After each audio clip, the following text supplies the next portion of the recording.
You watched the show. You saw Sofía Vergara. You saw the glamour, the danger, the complicated mother, the tragic antihero with a conscience buried somewhere underneath all that violence. You thought you understood Griselda Blanco. You thought Netflix gave you the real story. And I need you to stop, right now, because what you watched was a bedtime story. A carefully produced, beautifully shot, masterfully acted bedtime story.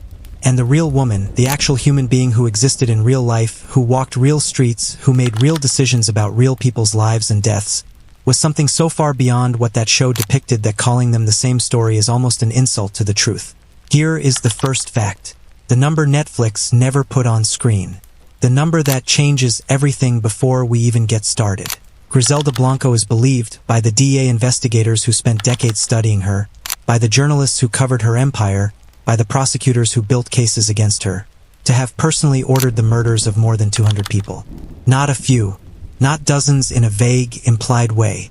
More than 200 human beings, killed on her specific instruction, for specific reasons, over the course of her criminal career. And here is what makes that number even more disturbing than it already is. The people who knew her best, the hitmen who worked for her, the associates who sat in rooms with her, the investigators who studied her psychology for years, virtually all of them say the same thing. She did not feel guilty about any of them. Not one. She did not lose sleep. She did not feel conflict. She felt nothing except the business logic of each decision. Each murder was a problem solved. Each body was a message sent. 200 problems. 200 messages. Zero regret. Netflix gave you a woman with a conscience. The real Griselda Blanco didn't have one. Or if she did, she buried it so deep, so early, so completely, that no one who ever met her found evidence of it. That is the woman we are going to talk about today. Not the Netflix version. The real one. Before we go any further, and we are going to go very far into this story, and every single chapter is going to give you something Netflix never showed you, I need 1 second of your time. Hit subscribe right now. Hit the bell so you don't miss what's coming next on this channel. And if you're already here, already watching, already realizing this is going to be something different, hit the like button. It costs you nothing, and it tells the algorithm that real stories, properly told, properly researched, matter to real people. Drop a comment right now telling me where in the world you're watching this from and what time it is there. I genuinely want to know. This channel exists to tell you the stories that Netflix and Hollywood take and sand down and polish and reshape until they're comfortable and palatable and safe. We don't do safe here. We do true. Now, let's go back to the beginning. The real beginning. The one the show never touched. Cartagena, Colombia. February 15th, 1943. A girl is born. Her name is Griselda Blanco Restrepo. She comes into the world in one of the most beautiful cities in Latin America. A city of colonial architecture, Caribbean heat, colors that look like they were painted by someone dreaming. But beauty in Colombia in 1943 was not something that belonged to poor people. And Griselda Blanco was born poor in a way that most people reading the word poor have never actually experienced. We're not talking about the kind of poor that means your family skips vacations and shops at discount stores. We're talking about the kind of poor that means there is sometimes no food. The kind of poor that means the floor of your home might be dirt and the walls might be cardboard, and the concept of safety, physical safety, emotional safety, financial safety, is so foreign to your daily experience that you genuinely cannot imagine what it feels like. That is the world Griselda Blanco was born into. That is the foundation on which everything else was built. Netflix showed you her origins in a general, impressionistic way. The show acknowledged that she came from poverty. It acknowledged that her childhood was hard, but it kept things vague, kept things cinematic. It gave you the feeling of difficulty without the specific, grinding, documented reality of what that difficulty actually looked like. And that matters, because to understand what Griselda Blanco became, you have to understand what she started from. Not as an excuse, not as a justification, but as a fact. The architecture of a human being is built in childhood. And the architecture of Griselda Blanco was built in conditions that were, by any measure, extreme. Her mother's name was Ana Lucia Restrepo. By the accounts of people who knew the family and investigators who later studied Griselda's background, Ana Lucia was a deeply troubled woman. Volatile, sometimes violent.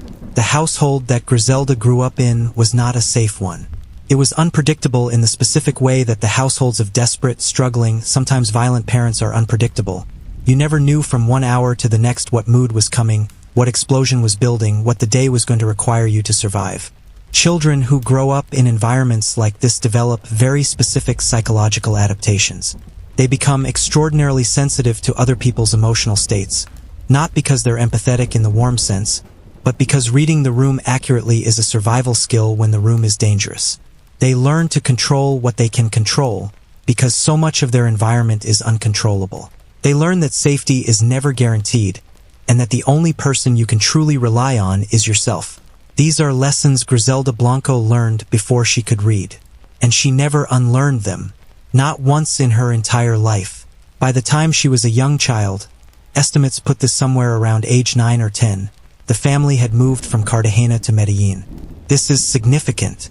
Medellin in the late 1940s and early 1950s was not the city of Pablo Escobar that the world would later come to know through Narcos and the evening news. But it was already a city with deep structural roots in criminal enterprise. It was a city where the geography itself, the mountainside neighborhoods called comunas, packed with poor families, cut off from the economic life of the city below, created the conditions for criminal organization to flourish. It was a city that was already building, brick by brick, the infrastructure of violence and survival that would eventually produce the most powerful drug cartel in human history. And Griselda Blanco arrived in it as a small child, poor and sharp and already learning lessons about power that most children never have to learn. Here is where the story gets very dark very fast. And I need you to stay with me here because this next part is not comfortable. But it is documented. It is reported. It is part of the serious record of who this woman was. According to accounts from DEA investigators who studied Griselda Blanco's background, and according to journalists including the reporter Guy Goliata, who co-authored Kings of Cocaine, one of the definitive books on the Medellin cartel, there are accounts suggesting that Griselda Blanco was involved in a kidnapping for ransom when she was approximately 11 years old, not as a bystander, as a participant, a child kidnapping another child for money. And the account goes further. When the ransom was not paid, when the people who were supposed to produce the money didn't produce it, the kidnapped child was killed. Now, this account has never been formally prosecuted. It appears in the reporting of journalists and in the background investigations of law enforcement. Cannot be confirmed with courtroom certainty, but it has been reported by multiple serious sources, and it tells you something essential about the kind of environment Griselda Blanco was operating in as a child. The kind of world where an 11-year-old child could be involved in a kidnapping for ransom and a killing, and the world just kept turning. Nobody went to prison. Nobody was formally charged. It was just the street doing what the street does. Netflix never showed you this. Netflix showed you a childhood that was hard and poor and that produced a survivor. The truth is both more extreme and more complicated than that. Because what the documentary record suggests, what the people who spent years studying her concluded, is that Griselda Blanco was not just a victim of her circumstances who eventually turned to crime because she had no other options. She was someone who was drawn to the criminal world, who gravitated toward violence and control from a very young age, who found, in the power structures of the Colombian underworld, a language and a framework that made sense to her in a way that nothing else did. This is not a comfortable thing to say, but it is an important thing to say, because it changes the story from a simple tragedy, poor girl, bad choices, terrible outcome, into something more complex and more troubling. It suggests that what Griselda Blanco became was not entirely the product of what happened to her. It was also, in some meaningful way, the product of who she was. Her first marriage happened when she was, by most accounts, between 13 and 15 years old. This was not unusual in the Colombian poor urban communities of the 1950s. Child marriage was a reality for many girls in this world, less a romantic choice than a practical arrangement, a transaction between families or between a girl and a man who could provide some degree of economic stability. The man she married, her first husband, whose name appears in various records and accounts as Carlos Trujillo, was significantly older than her. And the marriage was not, by any account, a happy one. It was controlling. It was violent at times. And it did not last. By her mid-teens, Griselda Blanco was already operating independently in the margins of Medellin's criminal underworld, running small schemes, making connections, learning the geography of who had power and who didn't and what it would take to get some of that power for herself. The key insight that investigators who studied her would later emphasize again and again is this: Griselda Blanco, from her earliest documented criminal activities, showed a level of strategic intelligence that was genuinely remarkable. Not just street smarts, actual strategic thinking. The ability to see 3 moves ahead. The ability to understand that reputation was an asset to be managed. The ability to understand that violence was a tool, not an emotion, something to be deployed precisely and purposefully, not randomly. These are not the instincts of a desperate person flailing. These are the instincts of a natural criminal entrepreneur. And the tragedy or the horror, depending on how you look at it, is that those instincts, applied in a legitimate world, might have made her into something extraordinary. In the world she was born into, and the world she chose, they made her into something else entirely. There is one more thing about her childhood that needs to be said, and it is something that the Netflix show never addressed at all. By the time Griselda Blanco was in her late teens, by the time she was beginning to make her first real moves in the criminal world, she had already developed the psychological characteristic that would define her entire career. She had already developed an absolute refusal to accept subordination, an absolute refusal to be controlled by anyone, for any reason. This was not stubbornness in the ordinary sense. This was something deeper and more unyielding. She had grown up in a world where being subordinate, being poor, being female, being young, being powerless meant being victimized. And she had decided, at some fundamental level so deep it was almost cellular, that she would never be in that position again. She would never again be the person without power in a room. She would never again be the person who had to accept what was given to her rather than taking what she wanted. That decision, made in the dirt-floored communes of Medellin by a teenage girl who had already survived more than most adults ever face, was the seed of everything that followed.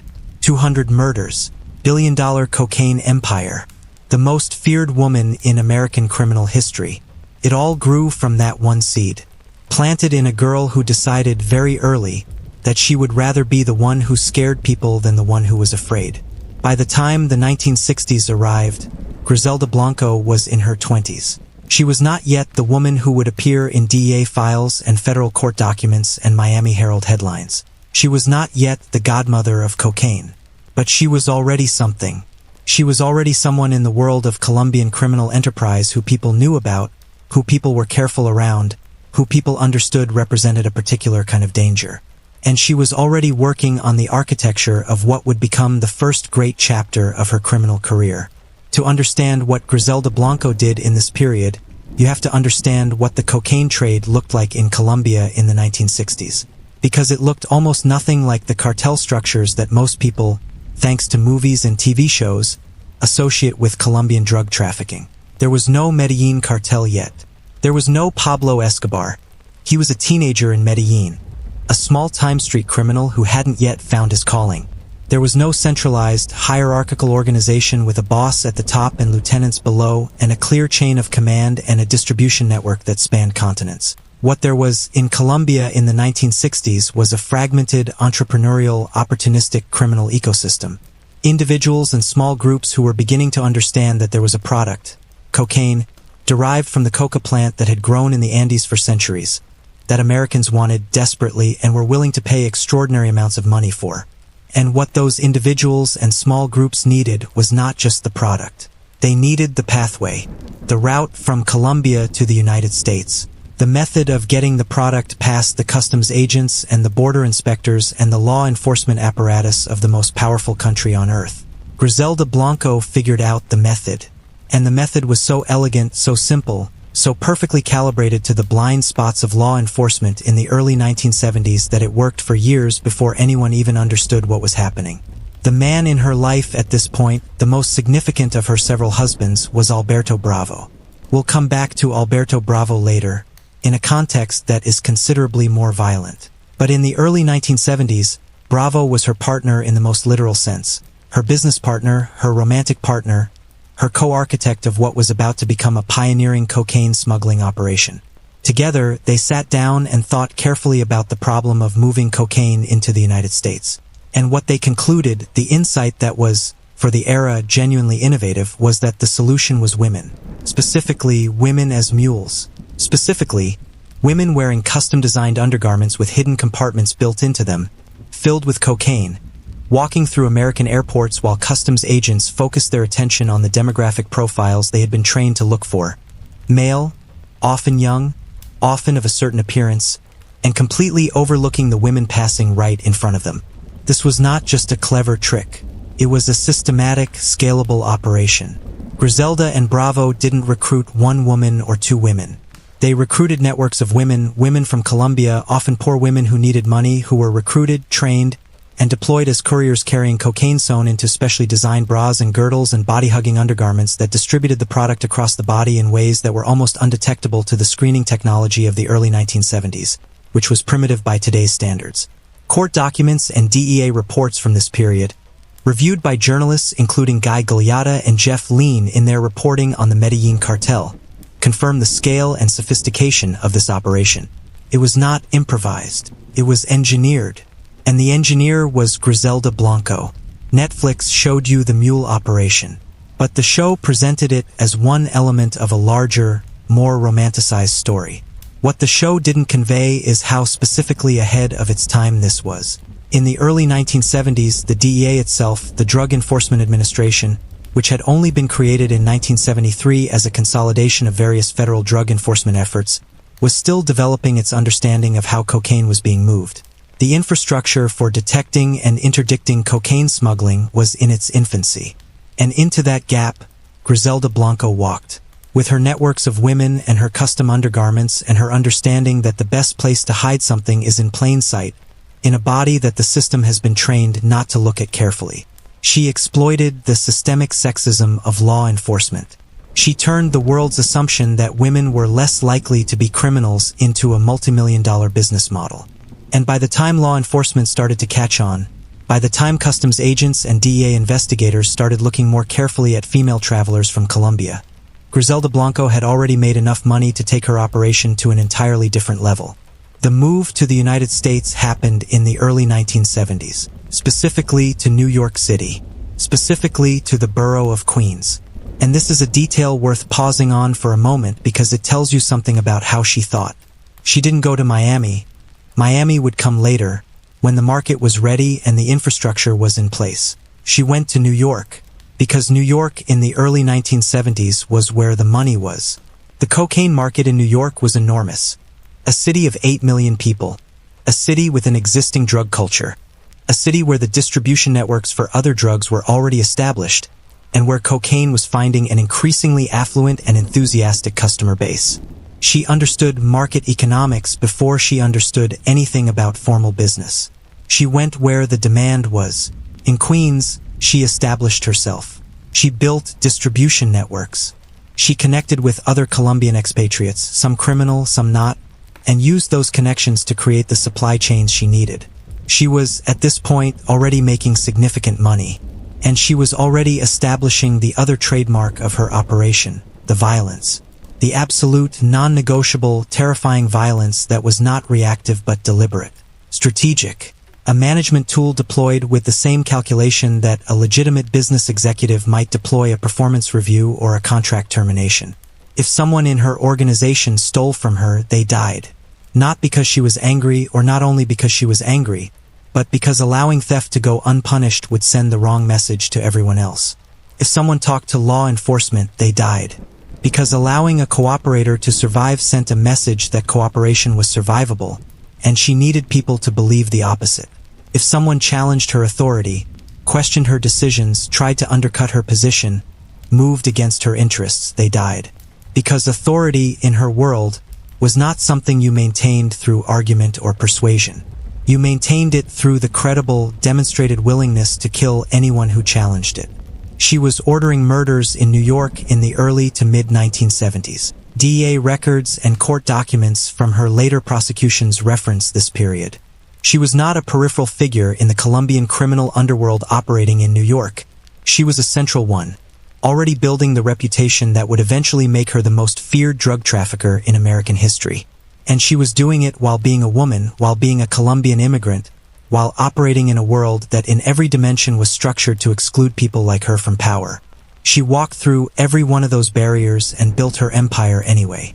Not because the barriers weren't real, but because she was willing to do things to get past them that most people, most men even, were not willing to do. And then came 1974, the year that should have ended the story, because in 1974, the federal government caught up with her. A federal grand jury in New York indicted Griselda Blanco on drug trafficking charges. The case against her was serious. The evidence was real. If she had stayed, if she had tried to fight the charges in court, or if law enforcement had simply moved to arrest her before she could run, the entire subsequent history of the Miami cocaine wars might have been different. The Dadeland massacre might never have happened. The refrigerated Burger King truck full of bodies might never have been needed. The cocaine Cowboys era, in all its savage horror, might have been significantly less savage and significantly less horrible. But she ran.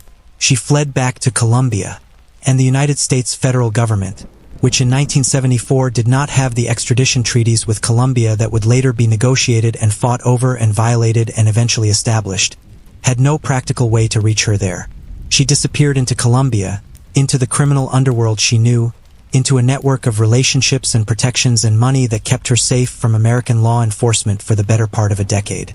And while she was there, while she was waiting and planning, and watching the American cocaine market explode in ways that made even her early New York operation look small, she was building the next thing. The thing that would make everything before it look like a rehearsal. She was getting ready for Miami. There are cities in American history that become synonymous with specific eras of violence. Chicago in the 1920s and Prohibition. New York in the 1970s with its bankruptcy and its crime and its parks that people were afraid to walk through at night. Los Angeles and the crack epidemic of the 1980s. But none of these cities, in none of these eras, experienced what Miami experienced between approximately 1979 and 1984. None of them. What happened to Miami in those years was not just an increase in crime. It was a transformation, a fundamental remaking of a city's character, a conversion of streets and shopping malls and parking lots and restaurants into something resembling a war zone. And the primary architect of that transformation, the single individual most responsible for what Miami became during those years, was Griselda Blanco.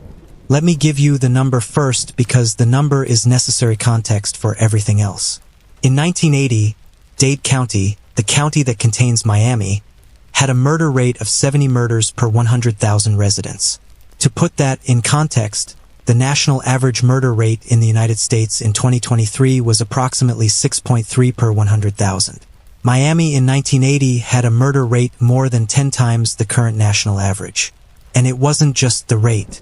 It was the specific nightmarish texture of what those murders looked like. They were happening in public. They were happening at shopping malls and restaurants and on busy streets in broad daylight. They were happening with military-grade weapons, assault rifles, submachine guns, weapons that law enforcement had almost never encountered in domestic criminal contexts before this. The Miami Herald, reporting at the time, described the situation as something approaching urban warfare. And they were not exaggerating. The medical examiner's office for Dade County, the office responsible for processing the bodies of murder victims, was overwhelmed. The morgue ran out of space. The refrigerated storage capacity was exhausted. And so they did something that has since become one of the most darkly iconic images of the entire cocaine Cowboys era. They rented a refrigerated truck from a local Burger King franchise to use as overflow storage for murder victims while the regular morgue caught up. A refrigerated hamburger truck, repurposed to store human bodies, because the drug war in Miami was producing corpses faster than the city's infrastructure could process them. This is not a legend.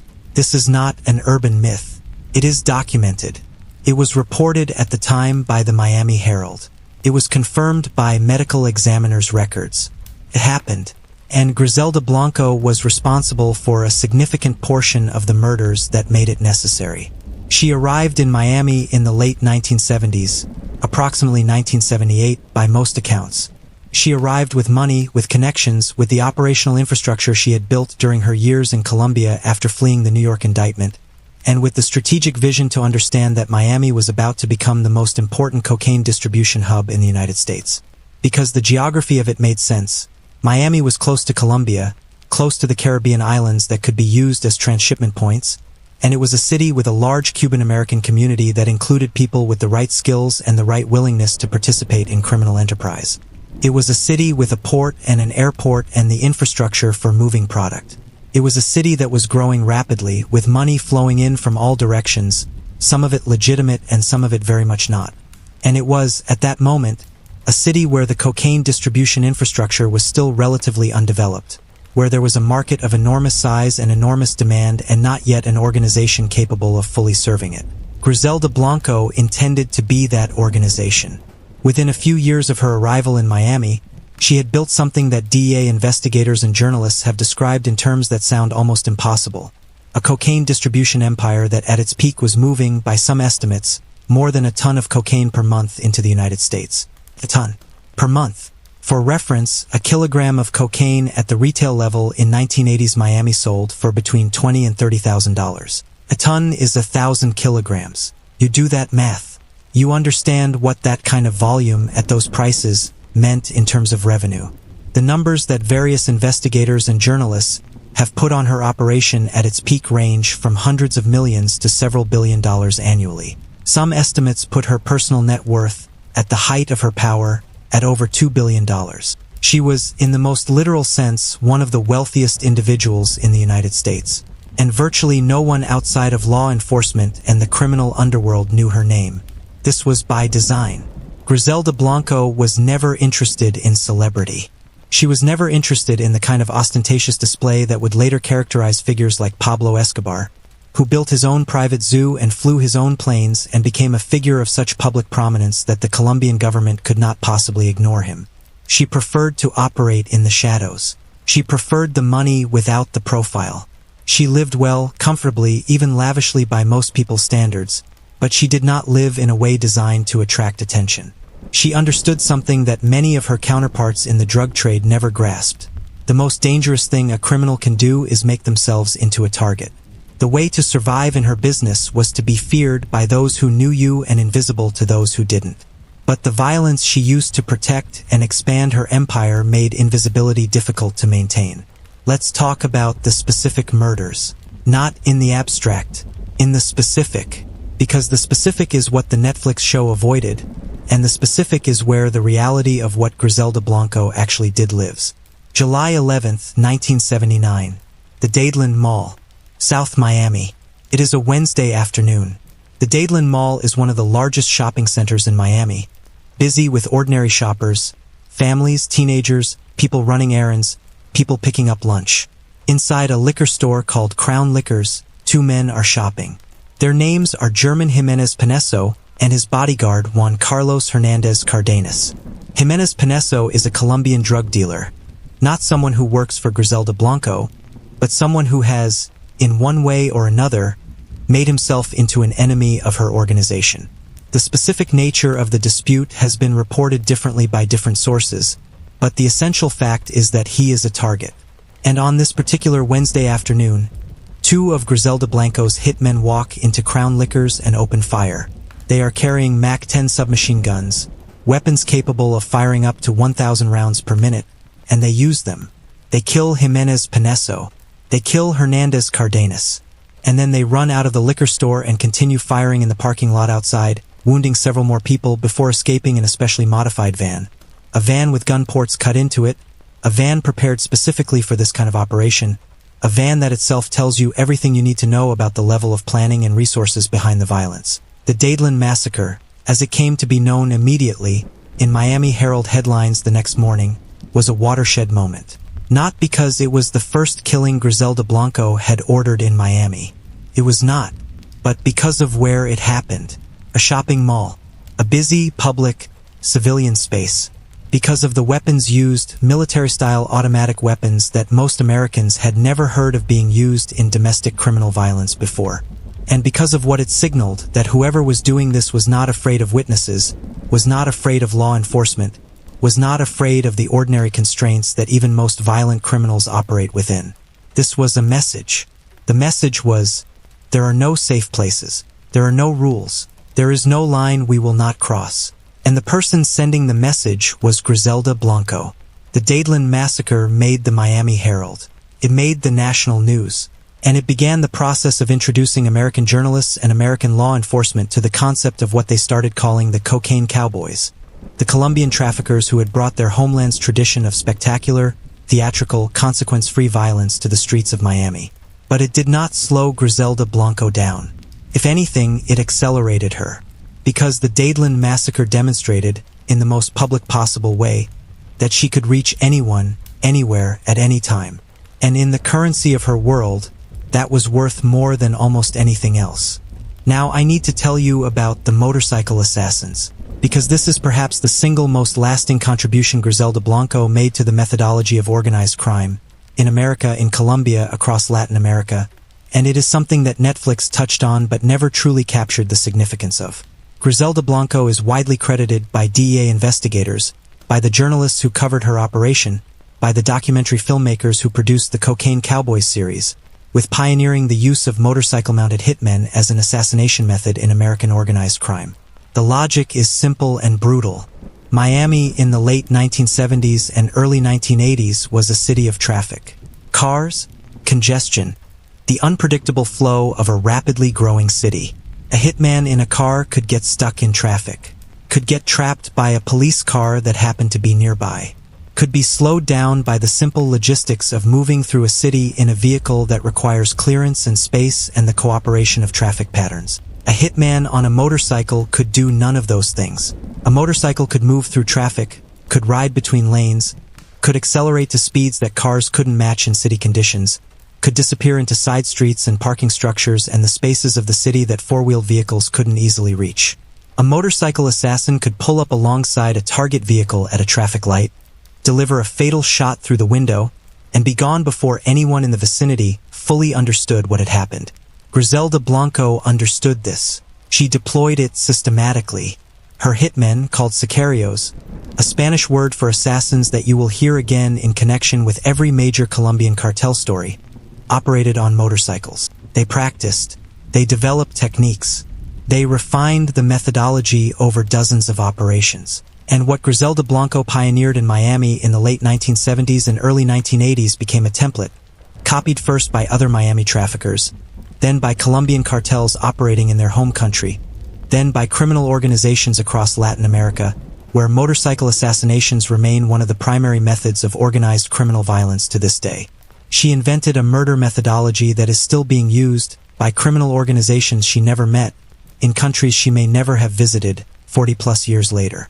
That is a legacy, terrible one, but undeniable. DEA investigators who worked the Miami cocaine wars have confirmed in interviews and documentary appearances that Griselda Blanco was uniquely, specifically, documentably responsible for introducing this method to the American criminal landscape. This is not a matter of contested historical record. The attribution is solid. Now, the murder of Alberto Bravo, her husband, her partner, the man she had built her first empire with, the man she shot herself in person in Colombia in front of witnesses. The Netflix show covers this moment. It is one of the most dramatic scenes in the series, but the show, as it does with almost everything, softens it, romanticizes it, wraps it in the cinematography of a prestige drama and the emotional logic of a tragic betrayal. The reality, by the accounts of witnesses who were present and later spoke to investigators and journalists, was different in texture if not in basic fact. The argument between Griselda Blanco and Alberto Bravo, an argument, according to these accounts, over money, over who was owed what, over who had betrayed whom in the business, escalated. And Griselda Blanco shot him. Not once, multiple times. She shot the man she had built her empire with multiple times, including in the face in front of witnesses, and then she left. She walked away. And by accounts from people who were present or who spoke to people who were present, she did it without the dramatic emotional aftermath that the Netflix show depicts. She did it the way she did everything, decisively, completely, and without visible regret. This is the fact that is hardest to process about Griselda Blanco. Not the scale of the violence. Scale is something the mind can abstract, can hold at a distance. What is hard to process is the personal quality of it. This was not a man she ordered killed by a proxy. This was her husband, her partner, the father of some of her children, and she shot him herself, in the face, and walked away, Let me tell you about some of the other specific murders. The ones that DEA investigators and court records document. Because they are not all strangers and rivals and abstract enemies. Some of them are people whose deaths tell you something specific about the particular quality of Griselda Blanco's violence. Its reach, its totality, its refusal to acknowledge any boundary at all. There is the case, documented in DEA files and reported by journalists covering the cocaine wars, of a hitman who worked for her. A man who served her organization, who participated in murders on her behalf, who was loyal to her operation. This man made a mistake. The specific nature of the mistake varies in different accounts. Perhaps he skimmed money, perhaps he showed disloyalty, perhaps he simply became a liability. Whatever the reason, Griselda Blanco decided he needed to die. She had him killed. She had the person who killed people for her killed for her. The message that sent to everyone else in her organization was total and absolute and required no translation. If she would kill someone who had killed for her, she would kill anyone. There was no service to her, no loyalty to her, no relationship with her that provided protection if you crossed her.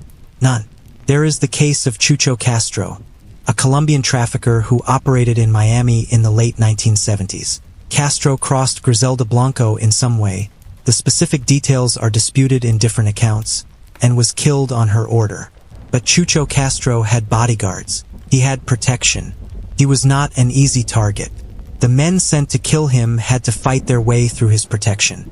Multiple people died in the execution of this one killing. Multiple murders, ordered because of the ripple effects of the primary murder, all tracing back to one decision Griselda Blanco made about one person she wanted dead. This is the geometry of her violence. It expanded outward from its center, consuming everyone near the target, because collateral damage was not a concern that entered into her calculations. There is the case, perhaps the most personally disturbing case in the entire documented record of her violence, involving her third husband, Dario Sepulveda. Dario Sepulveda was the father of her youngest son, Michael Corleone Blanco. Their relationship deteriorated, as her relationships with men reliably did, because controlling men, in her experience and by her nature, was not something she tolerated for long. When the relationship ended, there was a dispute over custody of Michael. Dario Sepulveda took the boy to Colombia. He took her son. And Griselda Blanco's response, documented in the record, confirmed by multiple sources, was to order Dario Sepulveda killed. He was murdered in Colombia. The custody dispute was resolved by murder. And Michael, the boy named after the Godfather character, the boy who would grow up to be the only one of her sons who survived to adulthood, was returned to his mother by the people who had just killed his father. He was very young at the time. What that experience does to a child's development is something that psychologists could speak to at length. What we know from Michael Corleone Blanco's own later interviews and documentary appearances is that his relationship with his mother was complicated, marked by both genuine love and the full awareness of what she was and what she had done. The Netflix show presents Griselda's violence as something she struggled with, something she regretted, something she tried to limit when she could. Multiple people who actually knew her, who worked with her, who lived near her, who dealt with her in the criminal world, have directly contradicted this in interviews and documentary appearances. The hitmen who worked for her, the associates who observed her, the investigators who interviewed people close to her. Virtually all of them say the same thing in different words. She did not struggle with it. She was not reluctant. She was not conflicted. She was calm. She was decisive. She was, by all accounts, frighteningly normal in her demeanor when discussing or ordering violence. The same tone of voice, the same body language, the same flat effect that she used for any other business decision. This is a specific psychological phenomenon, sometimes called predatory callousness, that researchers who study violent criminal psychology recognize. It is not anger. It is not hatred. It is simply the complete absence of the emotional friction that most human beings experience when confronting violence. For most people, the thought of killing someone, even someone they hate, even someone who has wronged them deeply, produces fear, hesitation, moral conflict. For Griselda Blanco, by all available accounts, it produced none of these things. Produced a decision and a plan. The DA's Miami Field Division, during the years of the cocaine Cowboys era, was overwhelmed. They were an agency built to investigate and prosecute drug trafficking. They were not prepared for the scale and the character of what they were facing in Miami. They were dealing with traffickers who were willing to kill not just rivals and competitors but witnesses, informants, and anyone else who represented a threat to their operations. They were dealing with violence so public and so brazen that it was affecting the broader civilian population of Miami. Not just the drug world, but ordinary people going to shopping malls and restaurants. They were dealing with a city that was, in a very real sense, being terrorized. And at the center of a significant portion of that terror was a woman whose name many of them didn't even know yet. Griselda Blanco operated under multiple aliases, through layers of intermediaries, with a studied invisibility that made her extraordinarily difficult to identify and document even when the murders she ordered were fully evident to investigators. She was the shadow behind the violence, the mind behind the chaos, and finding her, building a case that would hold up in federal court, was one of the most sustained and difficult law enforcement challenges of the era. At the peak of her Miami operation, by the estimates of DEA investigators and the journalists who have most seriously researched her career, Griselda Blanco was probably the most powerful cocaine trafficker operating in the United States. Not in Latin America, in the United States, on American soil, managing American distribution networks, generating American profits, while being simultaneously a fugitive from a 1974 New York federal indictment, and while running an organization responsible for dozens, eventually more than 100 murders on American streets. This is the scale of what was happening. This is what the Netflix show was trying to capture and what it could not quite capture. Not because the show is badly made, but because the reality is almost beyond dramatic representation. The reality is too extreme, too total, too sustained. Real violence on this scale, over this many years, involving this many people, does not fit the narrative structure of even the most ambitious prestige television series. It exceeds the container. The specific, documented murders attributed to Griselda Blanco's organization during the Miami years include targets killed at the Dadeland Mall, July 1979. The operation we already described. 2 men dead in a liquor store, more wounded in the parking lot, military weapons deployed in a public civilian space. This one made national news. Various restaurants and bars across Miami-Dade County. Multiple incidents through 1979, 1980, 1981. Men shot at tables. Men shot in parking lots as they left. Men shot in their cars at traffic lights. The motorcycle assassin method deployed repeatedly, efficiently, often in daylight, almost always successfully. Private residences. People killed in their homes, in what should have been their safest spaces, demonstrating that no physical sanctuary existed for anyone Griselda Blanco had decided needed to die. Across these incidents and others, many of which were never definitively linked to her in court, though investigators attributed them to her operation, the death toll accumulated. DEA investigators' estimates of the murders ordered by Griselda Blanco's organization during the Miami years alone run to dozens. When you add the New York period, the Colombia years before and after Miami, and the murders ordered while she was in prison, yes, while she was in prison, we'll get there, the total figure that serious investigators have cited, the 200-plus number, becomes not just plausible but conservative. 200 people. More than 200 people. Killed. On her order. Over the course of a criminal career that lasted decades. That is the number Netflix never put on screen. That is the number that sits underneath every scene of the show like a foundation of bone. The Netflix show, Griselda, 6 episodes, beautifully shot, anchored by Sofía Vergara's genuinely powerful performance, made the central emotional narrative of the series about motherhood, about Griselda Blanco as a mother, about her love for her sons as the one authentic, uncorrupted thing in a life otherwise given over entirely to corruption and violence. The sons are the emotional center of the show. The relationship with them, particularly with Uber, the eldest, is presented as the source of Griselda's remaining humanity, the thing that makes her sympathetic, the thread that connects her to the world of ordinary feeling that she has otherwise entirely abandoned. It is moving, it is dramatically effective, and it is, in important ways, a significant departure from the documented reality of who these boys were, how they were raised, and what happened to them. Let's start with the names. Griselda Blanco had 4 sons. 3 of them, Uber, Osvaldo, and Dixon, were the children of her relationship with Alberto Bravo, the husband she eventually shot in the face in Colombia. The 4th, Michael Corleone Blanco was the child of her relationship with Dario Sepulveda, the husband she had killed in a custody dispute, for sons. And then there is the name she chose for her youngest, Michael Corleone, the name of the protagonist of The Godfather, the fictional mafia heir, the character who begins the film as the one son who has escaped the family business and ends it as the one son who has most completely become it. She named her son after that character. She told people in various accounts that The Godfather was one of her favorite films. She saw something in Michael Corleone, the intelligence, the capacity for violence beneath the civilized surface, the willingness to do what must be done, that she identified with or that she wanted for her son. That choice of name tells you something important about how Griselda Blanco saw herself.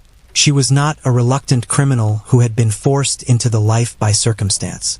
She was, in some meaningful sense, a person who embraced the mythology of it, who found in the story of the Corleone family something that resonated with her identity and her aspirations. The Godfather is about power, about the transmission of power through a family, about the ruthlessness required to hold that power. And Griselda Blanco named her youngest son after its most ruthless character. Now, what the Netflix show didn't show you, and what the documented record is very clear about, is the degree to which her older sons, Uber, Osvaldo, and Dixon, were not protected from the family business. They were not the innocent children of a criminal who tried to shield them from her world. They were embedded in it. They were, from relatively early ages, participants in it. They ran errands for the organization. They made collections. They were present in environments and situations that made their involvement in criminal activity not incidental but structural. This was not accidental. This was a choice Griselda Blanco made, to bring her sons into her world, to make them part of her operation, to give them identities and roles within the structure she had built. Whether this came from love, from a desire to share with them what she had built, to bring them inside the only form of security she understood, or from something more calculating, it had one documented outcome. All three of Uber, Osvaldo, and Dixon Blanco died violently. Osvaldo Blanco was murdered in Colombia in 1983. He was in his mid-20s. The specific circumstances of his murder, who ordered it, who carried it out, exactly why, have been reported in different ways by different sources. But the essential fact is unambiguous. He was killed. A young man, the son of the most powerful female drug trafficker in American history, killed in Colombia in 1983 in the context of the criminal world his mother had put him in. Uber Blanco was murdered in Medellin in 1992. He was the eldest son, the one the Netflix show focuses on most heavily, the one presented as closest to his mother. He was killed in Colombia, shot by motorcycle assassin, the method his mother had helped pioneer, in circumstances that investigators and journalists have attributed to the ongoing violence of the Medellin criminal underworld. He was in his 30s when he died. He died in a war that his mother had helped start and that had long since consumed everyone around her. Dixon Blanco was murdered in Colombia in 1994, 2 years after Uber. He was the youngest of the three older sons, and his death meant that 3 of Griselda Blanco's first 4 sons had now been murdered, all killed in the criminal world, all killed in one way or another by the consequences of being born into and raised inside the operation she had built. The Netflix show uses the sons as evidence of Griselda's humanity, as proof that underneath the violence and the ruthlessness there was something that bled, something that felt, something that connected her to the shared human experience of loving your children. And there is no doubt, none, based on any of the available accounts, that Griselda Blanco loved her sons. Michael Corleone Blanco, who survived and who has spoken publicly about his mother in documentaries and interviews, speaks of her love with evident sincerity. He speaks of specific memories, specific moments of tenderness, specific experiences of being cared for and protected. The love was real. But here is the thing that the Netflix show cannot face directly and that the documentary record makes impossible to ignore. Loving your children and raising them in conditions that get them killed are not mutually exclusive. Griselda Blanco loved her sons, and 3 of her 4 sons were murdered as a direct consequence of the world she built around them and put them in. Both of these things are true simultaneously, and the combination of them is not romantic or tragic in the prestige television sense. It is simply devastating. It is the story of a woman who loved her children and destroyed them, who wanted to give them power and gave them early death instead, who named one of them after the Godfather's Michael Corleone and watched 3 of them die in the story of violence that name was embedded in. Michael Corleone Blanco, the surviving son, has had a complex public life. He has appeared in documentary films about his mother. He has spoken in interviews that reflect the genuine psychological complexity of being the surviving child of someone like Griselda Blanco, loving her, missing her, being shaped by her in ways both profound and damaging, being aware with full adult comprehension of what she was and what she did while retaining the irreducible fact of being her son. He has been engaged in legitimate business ventures and has also had legal troubles. His life, like the lives of all of her sons, is marked at every level by the shadow of his mother's choices. Netflix made his character, as a young child in the show, into one of the most emotionally effective elements of the series. The reality of what that child grew into is something the show doesn't and cannot show, because it hasn't been resolved, because he is still alive, because it is not a story with a clean ending. The 3 older sons, Uber, Osvaldo, Dixon, their story has a clean ending. It ends the same way for all 3 of them. A bullet from someone for reasons connected to the world their mother built. 3 sons, 3 murders. The Netflix show made this into tragedy in the literary sense. The great woman brought down by the one human vulnerability she couldn't protect herself against. The reality is bleaker than that. The reality is that Griselda Blanco made choices, deliberate, calculated choices, that put her children in the path of the violence she had spent her life creating. And the violence found them. Of course it did. Violence always finds the people who live inside it. In every great manhunt story, every true story of a massive criminal career finally brought to justice, there is a hunter. Someone on the other side of the equation who decides, for reasons that are sometimes professional and sometimes deeply personal and usually some complicated mixture of both, that they will not stop, that they will build the case, that they will follow the evidence wherever it leads, that they will be the person who finally gets it done. For Whitey Bulger, that person was eventually the FBI agents who tracked him to Santa Monica after 16 years. For Pablo Escobar, it was the search block and their American advisors. For Griselda Blanco, the most sustained individual pursuit came from a DEA special agent named Bob Palumbo. And his story is one of the most remarkable chapters in the history of American drug enforcement. Bob Palumbo began working on the Griselda Blanco case in the mid-1970s, when he was assigned to the DEA's New York office and was investigating Colombian cocaine trafficking networks operating in the city. This was the period when the 1974 federal indictment had been filed and Griselda Blanco had fled to Colombia, when she was already a fugitive and already beyond the immediate reach of American law enforcement, but still very much a person the DEA wanted to find and prosecute. Palumbo began building his understanding of her operation, her network, her methods, her psychology. He interviewed witnesses. He followed financial trails. He built the kind of deep, layered knowledge of a criminal's world that only comes from sustained, systematic investigation over long periods of time. And then the Miami years happened, and Bob Palumbo's Griselda Blanco case became something far larger than a New York drug trafficking prosecution. Because as the cocaine Cowboys era unfolded in Miami, as the murders accumulated and the Dadeland massacre made national news, and the refrigerated hamburger truck became a symbol of a city in crisis, the connection to the woman he had been tracking became increasingly clear to him. The same organization, the same methods, the same absolute, theater-quality violence, the same shadow behind the chaos. Bob Palumbo followed the case south, from New York to Miami, and the investigation expanded to encompass the full scope of what Griselda Blanco had built. The challenges he faced were, by any standard, extraordinary. First and most fundamentally, witnesses. The witnesses who could testify about Griselda Blanco's operation, who had seen things, who had heard things, who had participated in things and might be willing to cooperate with prosecutors in exchange for reduced charges, kept dying. This is not a dramatic exaggeration. This is documented. Multiple potential witnesses in the Griselda Blanco investigations were killed before they could testify or before their testimony could be used. Some were killed by her organization directly. Some were killed by other criminal organizations in the Miami drug war, either because they had been identified as potential cooperators or simply because they were people in a world where being killed was an occupational hazard. The effect on the investigation was devastating and repeated. You would build toward a case, you would identify someone who had the knowledge and potentially the willingness to cooperate, and then they would be dead. And you would start again. Second challenge: jurisdiction and geography. Griselda Blanco was a Colombian national. Her operation spanned Colombia, the Caribbean, multiple American states, potentially other countries. Building a case that could be prosecuted in American federal court required documenting events and actions that occurred across multiple jurisdictions, coordinating with law enforcement agencies in multiple countries, navigating the legal complexities of international criminal enterprise prosecution in an era before many of the tools and treaties that exist today were in place.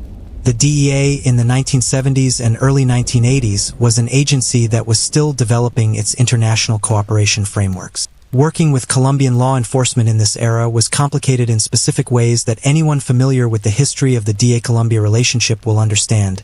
Colombia in the 1970s and 1980s was a country where corruption was deeply embedded in governmental institutions at multiple levels, where the cartels had significant reach into law enforcement and the judiciary, and where American requests for cooperation were sometimes answered and sometimes not, based on dynamics that had nothing to do with the legal merits of the case. Third challenge: money. Griselda Blanco had an enormous amount of it. And money, at the level she had, buys things in the criminal justice system that investigators do not like to acknowledge but that are nonetheless real.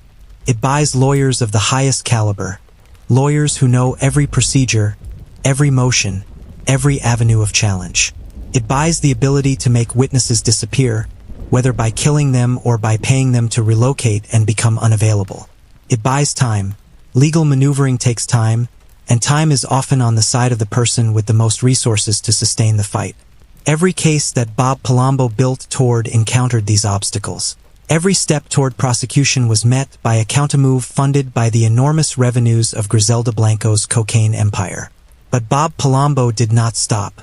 For approximately 20 years, from the mid-1970s to the mid-1980s when the arrest finally happened, he continued to build the case. He continued to develop sources, to interview associates, to map the network, to document the money flows, to assemble the evidence that would survive the legal challenges that he knew would come. He became, over those 2 decades, the single most knowledgeable person in American law enforcement on the subject of Griselda Blanco.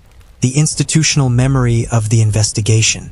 The person who connected the New York indictment to the Miami murders, who understood the full scope and shape of what she had built.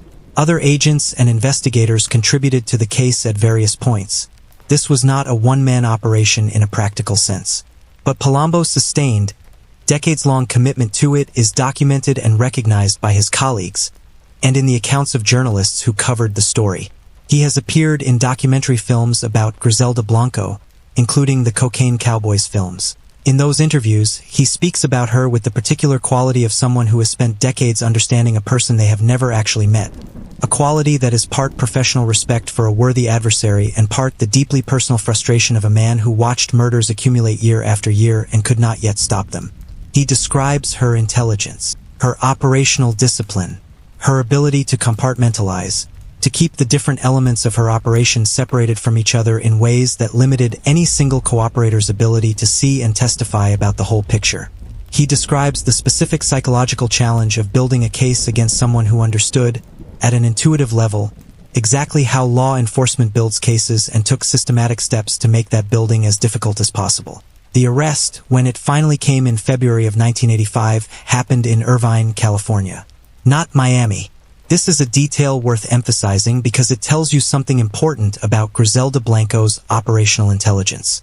By the early 1980s, she understood that Miami was becoming untenable. The investigation was closing in. The DEA's focus on the Cocaine Cowboys and their operations was intensifying. The Miami Herald's reporting was generating public pressure for action. And so she did what she had always done when the heat became too much in one location. She moved. She relocated to California. She established herself in Irvine, a quiet, affluent suburb of Los Angeles, about as far removed from the aesthetic of a cocaine kingpin's headquarters as it is possible to get. She lived in a house in a neighborhood. Her neighbors didn't know who she was. She maintained a low profile. And from that low profile, from that suburban California house, she continued to run her operation. By phone. through intermediaries, through the organizational infrastructure she had built over decades. The arrest on February 17, 1985, was conducted by DEA agents. She was taken into custody at her home. The gap between that moment, a woman in her early 40s, in a California suburb, taken into custody by federal agents, and the scope of what she had done over the preceding decades is almost impossible to bridge with the imagination. There was no shootout. There was no dramatic chase. There was no final confrontation between Palombo and Blanco that would give a filmmaker a satisfying closing scene. There was a house in Irvine, a door, federal agents, a woman who had ordered more than 200 murders, who had turned Miami into a war zone, who had pioneered assassination methods that are still being used by criminal organizations across the world, arrested in a California suburb without incident. The banality of the ending to the first chapter of her American story is itself a kind of revelation. Evil at this scale does not end dramatically. It ends quietly, in the places you'd least expect to find it. The arrest in 1985 was the beginning of the legal process, not the end of Griselda Blanco's story. And the legal process that followed, the prosecutions, the negotiations, the sentences, the appeals, the years in federal custody, is a story that is simultaneously about the American criminal justice system doing its job and about the limits of what that system can accomplish against someone with Griselda Blanco's resources, connections, and ruthlessness. The first case she faced after her 1985 arrest was the New York federal drug trafficking prosecution from the original 1974 indictment she had fled. She had been a fugitive from this indictment for over a decade. The case was resurrected and she was prosecuted. She was convicted. The sentence she received was, by the standard of what we now know she was responsible for, relatively limited. The New York case was a drug trafficking case, not a murder case, and while the drug trafficking charges were serious, they didn't carry the potential sentences that the Miami murders would have. She began serving time. And here is the part that most people who watch the Netflix show don't know, because the show doesn't show it, and because it is so extreme it sounds like something from a thriller novel rather than documented fact. She continued to run her organization from prison. Not metaphorically, not in a limited or attenuated way. Actually, she communicated with her organization through carefully coded communications. She gave orders. She managed personnel decisions. She directed business operations. And she ordered murders. From federal custody, while serving a sentence for federal drug trafficking charges, Griselda Blanco ordered people killed. The DEA and federal prosecutors were aware of this. It contributed to the building of the Florida case that would eventually bring additional charges. But stopping it was extraordinarily difficult because the communications were disguised and the intermediaries were carefully chosen, and the organization she had built was self-sustaining enough to execute her orders without needing her physically present.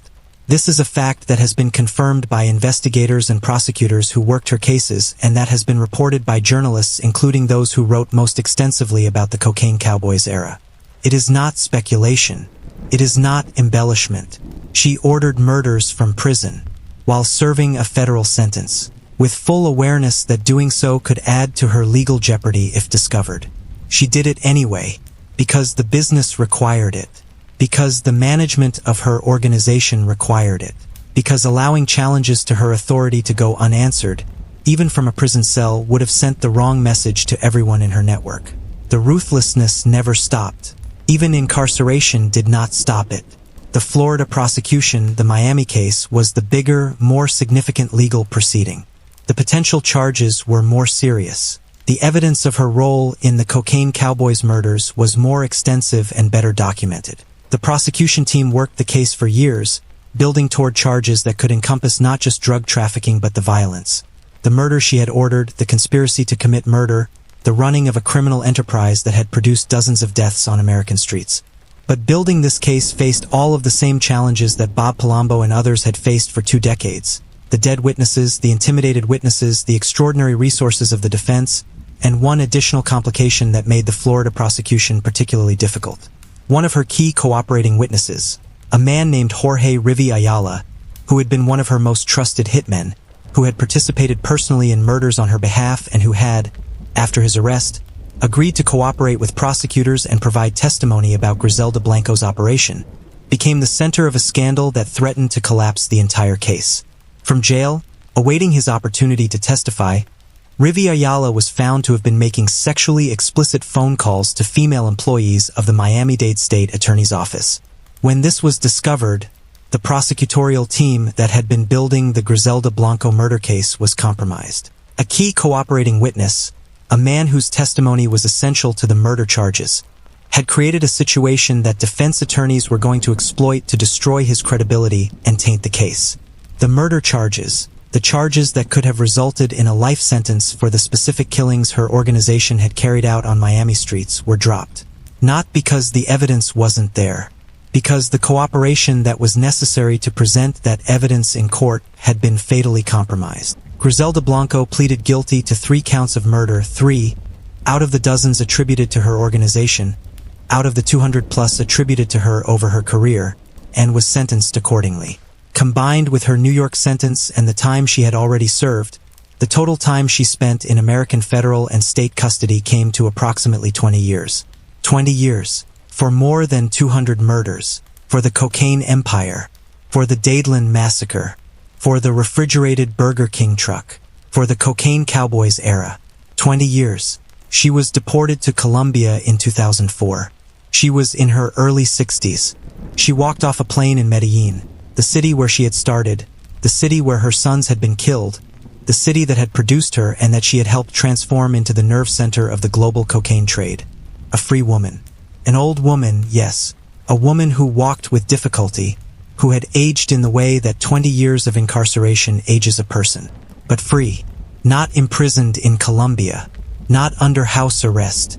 Not under any formal constraints that Colombian authorities chose to enforce. Free.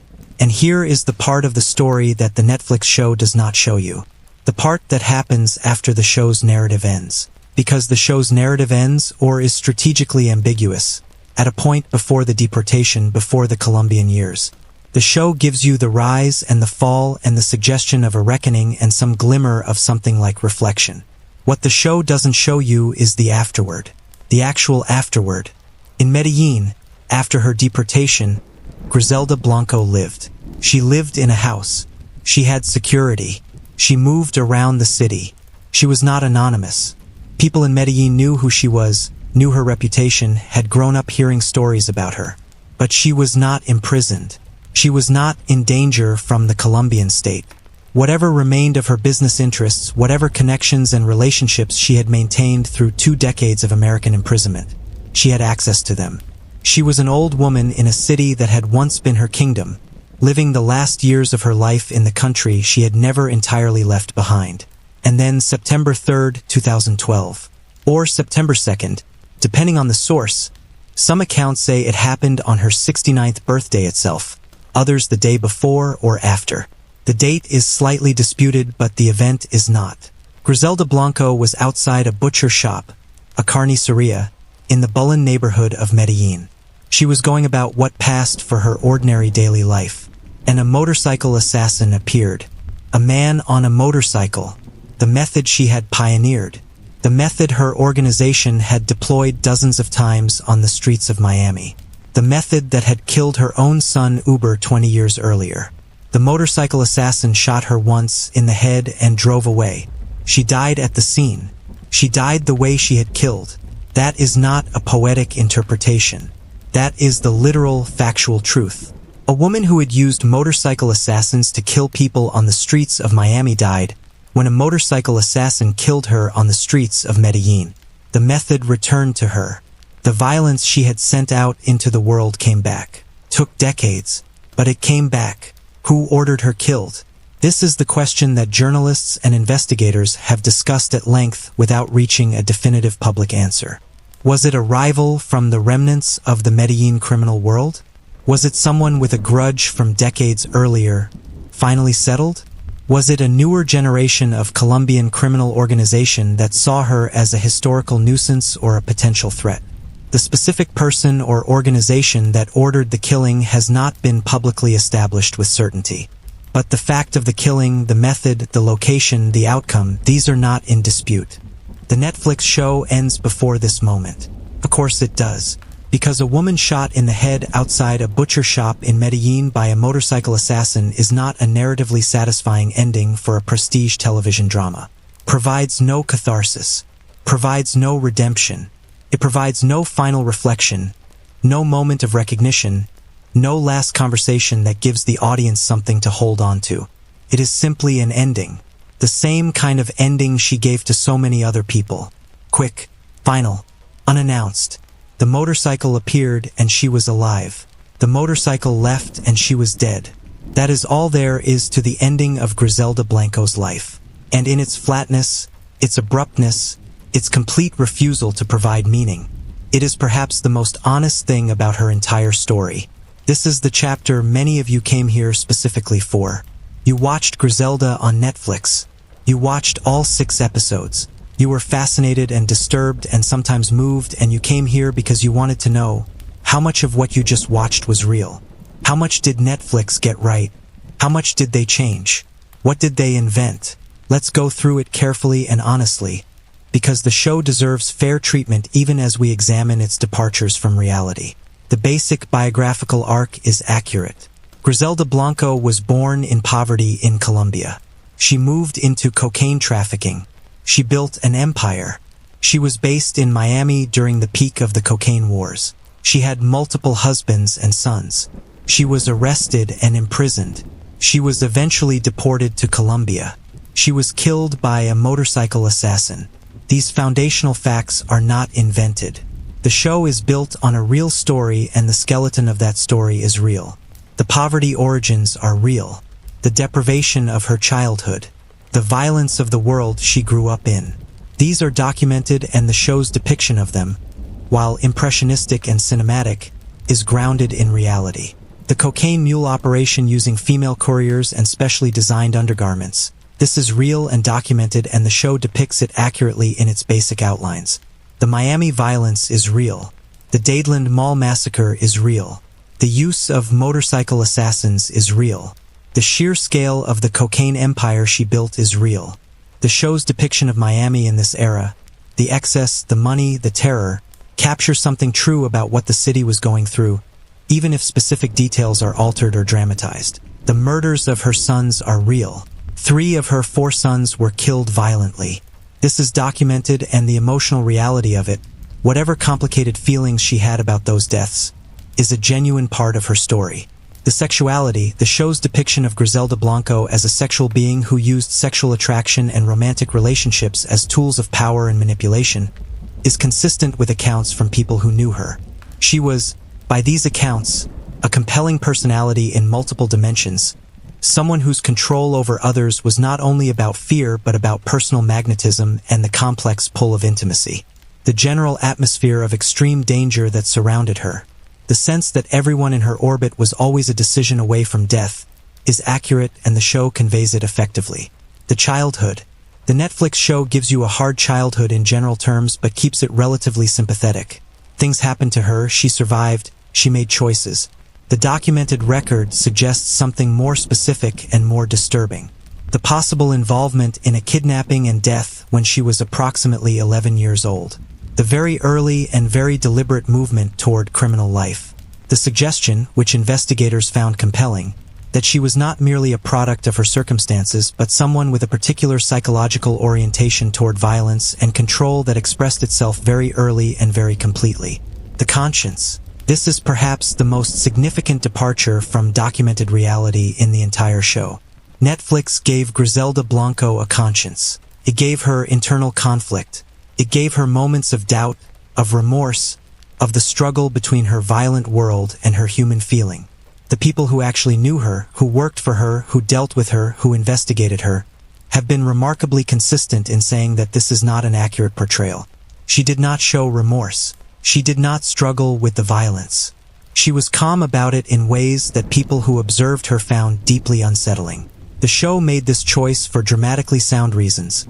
A character with no internal conflict is difficult to sustain as a protagonist for 6 episodes. But the choice is a departure from what the available evidence suggests about who she actually was. The murder count.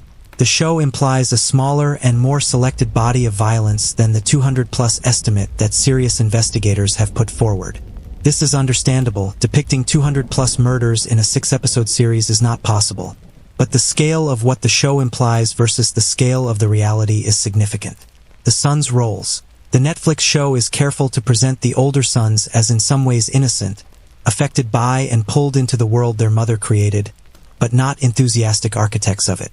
The documentary record suggests something more complicated, that the older boys, particularly Uber and Osvaldo, were genuinely embedded in the operation as participants, as operators, as people who were not reluctant bystanders but active members of the criminal enterprise. The Colombian years after deportation. The show doesn't cover them at all. The final years of her life, the return to Medellin, the life as a free woman, the world she occupied in her 60s, are simply absent. This is partly a narrative choice. The show's story ends at a point that has dramatic logic, and partly a practical choice. There is less documented information about this period, but the absence means that the show's viewers never see the full arc, never understand that she spent nearly a decade living freely in Colombia after her American sentence was served. The ending. The show's ending is deliberately ambiguous in a way that allows for interpretation and reflection. The reality is not ambiguous at all. She was shot in the head outside a butcher shop. That is an ending that provides neither ambiguity nor reflection. It simply ends. And the show's choice to not show it, or to imply something more complicated, is a choice that prioritizes dramatic satisfaction over factual accuracy. Specific romantic relationships and their details. The show develops certain relationships between Griselda and specific characters who represent fictionalized or composite versions of real people, in ways that go significantly beyond what the documented record establishes. This is standard practice in biographical drama and not particularly surprising or problematic as long as viewers understand it. Certain specific plot lines involving informants and law enforcement interactions have been dramatized beyond what court records and investigative accounts document. The show creates narrative arcs involving cooperation with law enforcement that serve the drama but don't fully correspond to the documented history of how her prosecutions actually unfolded. The emotional interior of the character, the moments of reflection, the conversations that reveal internal state, the scenes that give you access to what Griselda Blanco was thinking and feeling. These are all inventions.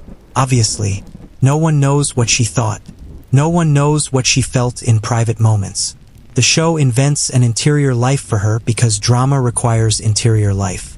But the viewer should be clear that this interior is the creation of screenwriters, not the documented testimony of the historical record. The pacing and compression of the timeline, events that occurred over years or decades, are compressed into a dramatically coherent sequence that sacrifices chronological accuracy for narrative momentum. This is universal in biographical drama and is neither a criticism of the show nor surprising. But it means that the show's version of events is a simplified and reshaped version of a much more complex and extended reality. Griselda on Netflix is a well-made, well-acted, dramatically effective series. Sofía Vergara's performance is genuinely remarkable. Physical transformation plus sustained performance commitment plus the specific challenge of playing someone who existed, whose reality is documented, whose family members are alive and watching. The show's production design captures something true about the era and the world. The direction is confident and the writing is, at its best, genuinely compelling. It is also a dramatization, a shape-giving, comfort-adding, sympathy-generating dramatization of a real woman who was, in the actual historical record, less sympathetic, more violent, more ruthless, and more completely the architect of her own choices than the show allows. The gap between the real Griselda Blanco and the Netflix Griselda Blanco is not incidental. It is fundamental. The show made her into a tragic antihero. The evidence suggests she was something else. Something more extreme and less comfortable and less neatly fitted to the narrative structures that prestige television requires. Both things can be true simultaneously. Can be a good show and not the real story. It can be worth watching and worth understanding the distance between what you watched and what actually happened. The truth about Griselda Blanco is not diminished by the existence of the Netflix show. If anything, the existence of the show, by making her famous, by bringing her story to a massive new audience, has created the opportunity for people to ask the question that brought you here. The question of what the show got wrong. The question of who the real woman was. And that question, honestly pursued, leads to a story that is darker and more disturbing and ultimately more revealing than anything a streaming service was willing to put in front of you. I want to spend some time here, significant time, more time than most video essays about Griselda Blanco spend, on the question of psychology. Because the psychology is the thing that most coverage of her life either ignores or gets wrong, and it is the thing that actually explains everything else. The murders, the empire, the methodical quality of the violence, the apparent absence of remorse, the sustained capacity over decades to make decisions that most human beings could not make, not for lack of intelligence or capability, but for lack of the psychological architecture that allows for them. Let me be clear about what I mean by psychology here. I am not a clinical psychologist. I am not diagnosing Griselda Blanco. She was never, to any documented public knowledge, subjected to a formal psychological evaluation whose results were made public. What I am drawing on is the extensive body of forensic psychology research that examines the minds of people who commit large-scale, sustained, organized violence, the research on what used to be called psychopathy and what current clinical frameworks understand as a cluster of traits that include reduced emotional response to others' suffering, elevated capacity for predatory behavior, exceptional ability to compartmentalize information and emotion, and a specific kind of strategic intelligence that operates without the moral constraints that most humans experience as limiting factors. People with this psychological profile, and it is a profile, a cluster of traits that exist in varying degrees across the population, not a binary category, are dramatically overrepresented in positions of extreme power in criminal organizations. This is not surprising when you think about it. The qualities that make someone effective at building and sustaining a violent criminal empire are exactly the qualities that the research describes. The ability to make decisions involving violence without the emotional cost that most people would find unbearable. The ability to maintain strategic perspective in situations of extreme stress. The ability to inspire loyalty and fear simultaneously. The ability to compartmentalize, to be, in some contexts, a loving mother or a charming companion, while in other contexts being someone who can order the death of dozens of people without visible distress. Griselda Blanco, by every account from people who knew her and observed her, demonstrated these qualities to an extreme degree. The investigators who studied her, the hitmen who worked for her, the associates who spent time with her, the journalists who interviewed people who knew her, they all describe variations of the same portrait. A woman who was, in ordinary social contexts, capable of warmth and charm and even humor. A woman who could be generous and loyal to people she valued. A woman who loved her children in a genuine, demonstrable way. And a woman who, in the same breath, in the same week, in the same period of her life, could order the murder of 2 people in a shopping mall, shoot her husband in the face, and continue her daily operations without any visible perturbation. The capacity to contain both of those realities, the warm, maternal, charming woman and the calculating, utterly remorseless killer, without either one disrupting the other, is a specific psychological achievement. It is not normal. It is not something most people, even most criminals, are capable of. And it is, perhaps more than anything else, what made Griselda Blanco so extraordinarily effective and so extraordinarily dangerous. There is also the question of what forensic researchers call instrumental aggression. Violence deployed not as an emotional reaction, but as a calculated tool to achieve specific objectives. Most violence, even most criminal violence, is at least partly reactive. It happens in moments of anger, fear, intoxication, impulse. Even planned violence in most criminal contexts has an emotional component. The anger at a specific person, the fear of a specific threat, the desperation of a specific moment. Griselda Blanco's violence, by the accounts of investigators who studied it and hitmen who carried it out on her orders, was almost uniformly instrumental, cold, calculated, delivered as needed, at the moment needed, and not before or after. She did not kill out of rage or not primarily out of rage. She killed because killing was the most effective tool available for the management problem she was facing at that moment. Someone was stealing. Someone was talking. Someone was challenging. The solution was the same in each case, and she deployed it with the same matter-of-fact efficiency that a CEO might deploy a layoff or a merger. This is what forensic psychologists who study violent criminal organizations call the predatory mode of aggression, as opposed to the effective or emotional mode. And it is the mode that produces the most sustained, the most organized, and the most devastating forms of criminal violence. Understanding this doesn't excuse anything. It doesn't make her less responsible. It doesn't make her victims less dead. But it does explain something that might otherwise seem inexplicable: how one human being, over decades, made these decisions again and again without the psychological cost that those decisions would impose on virtually any other person. The answer is that for Griselda Blanco, the psychological cost was minimal. Or perhaps it was zero. The research suggests, though cannot confirm for a specific individual, that for people with the psychological profile she appears to have had, the killing of other human beings is simply not processed through the emotional channels that make such acts costly for most people. The empathy that would make it feel unbearable is either absent or deeply suppressed. And without that cost, the decision logic is simple, clean, untroubled, the same decision logic that runs the rest of the business. There is one more psychological dimension worth examining: the question of gender and its relationship to her violence. Because there is a cultural narrative, a deeply embedded one, present in everything from evolutionary psychology to Hollywood screenwriting, that holds that women are less capable of this kind of sustained, organized, instrumental violence than men. That the specific form of predatory aggression that Griselda Blanco demonstrated is fundamentally male in character. That women who participate in criminal violence do so differently, more emotionally, more reactively, less strategically. The career of Griselda Blanco is, among other things, a comprehensive refutation of this narrative.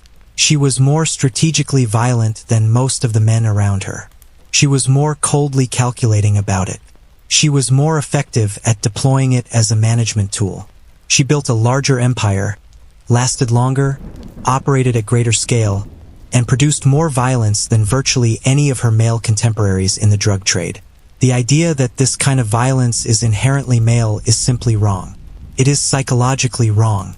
It is empirically wrong. Griselda Blanco's career proves it wrong with several hundred data points, each of which was once a living person.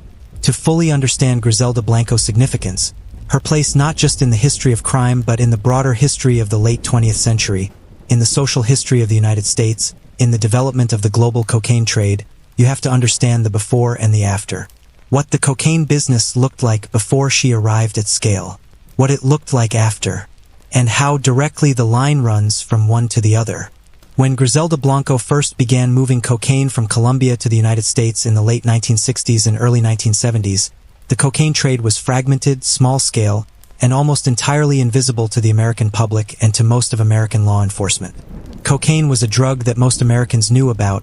It had a long history in American culture, going back to its presence in early versions of products like Coca-Cola and its use in medical practice in the late 19th and early 20th centuries. But by the mid-20th century it had largely faded from public consciousness. It was an expensive, relatively rare drug used mainly in entertainment and artistic circles. It was not a mass-market product. There was no infrastructure for distributing it at mass-market scale. Griselda Blanco, and the other early Colombian traffickers who were working in the same period, changed this. They built the infrastructure. They created the distribution networks, the chains of supply from Colombian producers to American distributors to street-level dealers to consumers. They found and developed the markets. They generated the demand by ensuring consistent supply.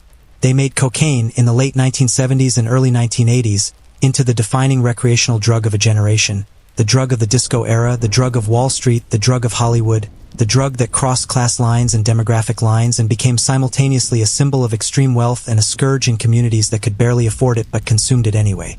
The specific contribution of Griselda Blanco to this infrastructure is documented in the accounts of DEA investigators and in the reporting of journalists who covered the Medellin cartel.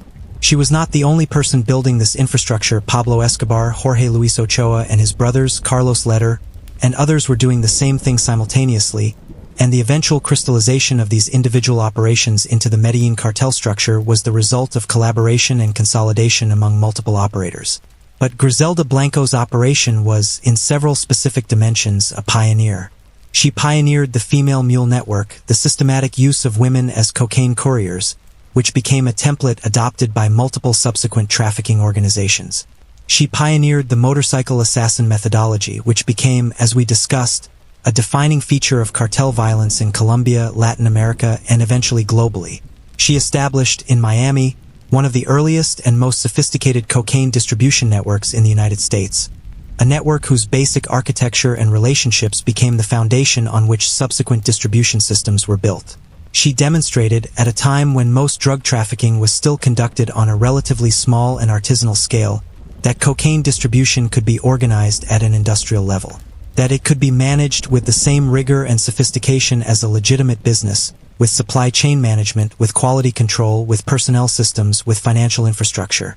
This organizational demonstration was not lost on the people who came after her. Pablo Escobar, who rose to prominence as the dominant figure in the Medellin cartel in the 1980s, who became the most famous drug trafficker in history, who built his own prison and ran for Congress and declared war on the Colombian state, was, in a timeline sense, Griselda Blanco's successor rather than her contemporary.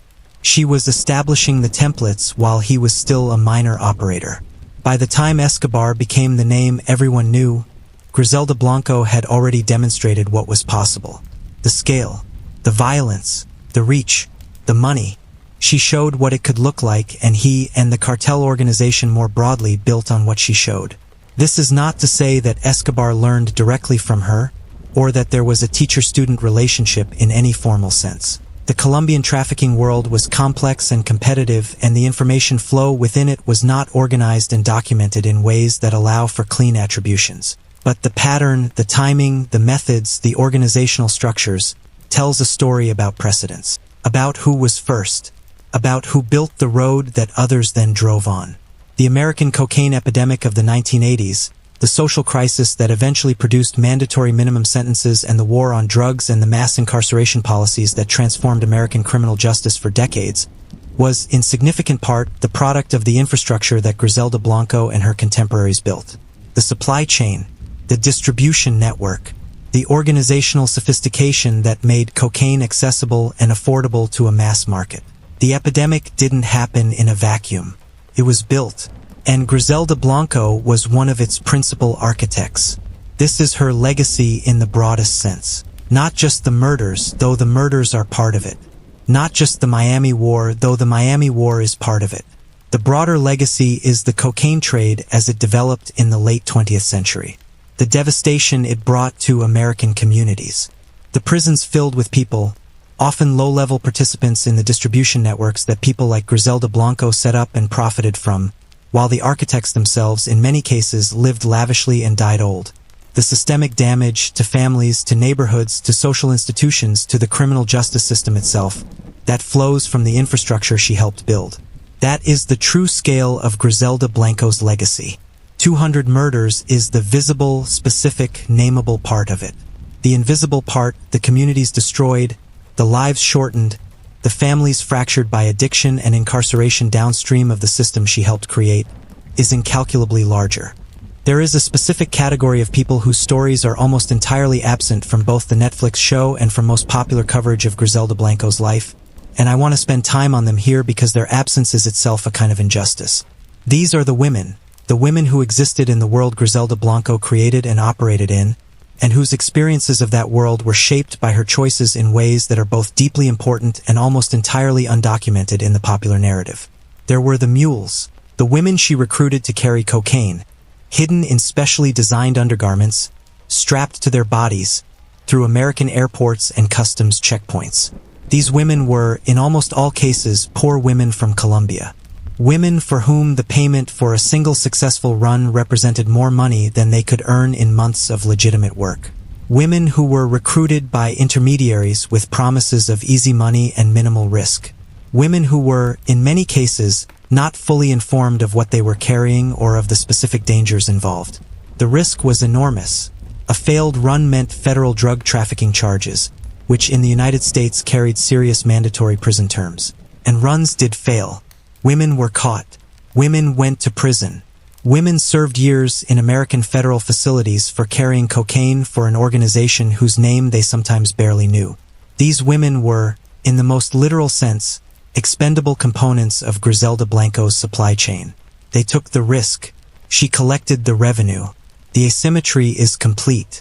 The Netflix show acknowledges the mule network but doesn't dwell on the specific humanity of the women in it, doesn't give us the faces and lives and fates of the individual women who ran this risk for this operation. They remain largely faceless in the narrative, as they were largely faceless to the operation itself. This is understandable dramatically. The show is about Griselda Blanco, not about the women she used, but their absence from the story is worth naming. There were the female employees and associates of her organization more broadly, women who worked in various capacities for the operation, who handled money, who managed logistics, who served as intermediaries. In an organization run by a woman in a world that was entirely male-dominated, you might expect some particular solidarity toward other women. The accounts that exist suggest nothing of the kind. Griselda Blanco was, by the accounts available, an equal opportunity employer in the specific sense that she exploited and endangered and, when necessary, killed women with the same indifference she brought to her dealings with men. The gender of the person was irrelevant to the calculation. What was relevant was the function they served and whether they served it reliably and whether they constituted a risk that needed to be managed.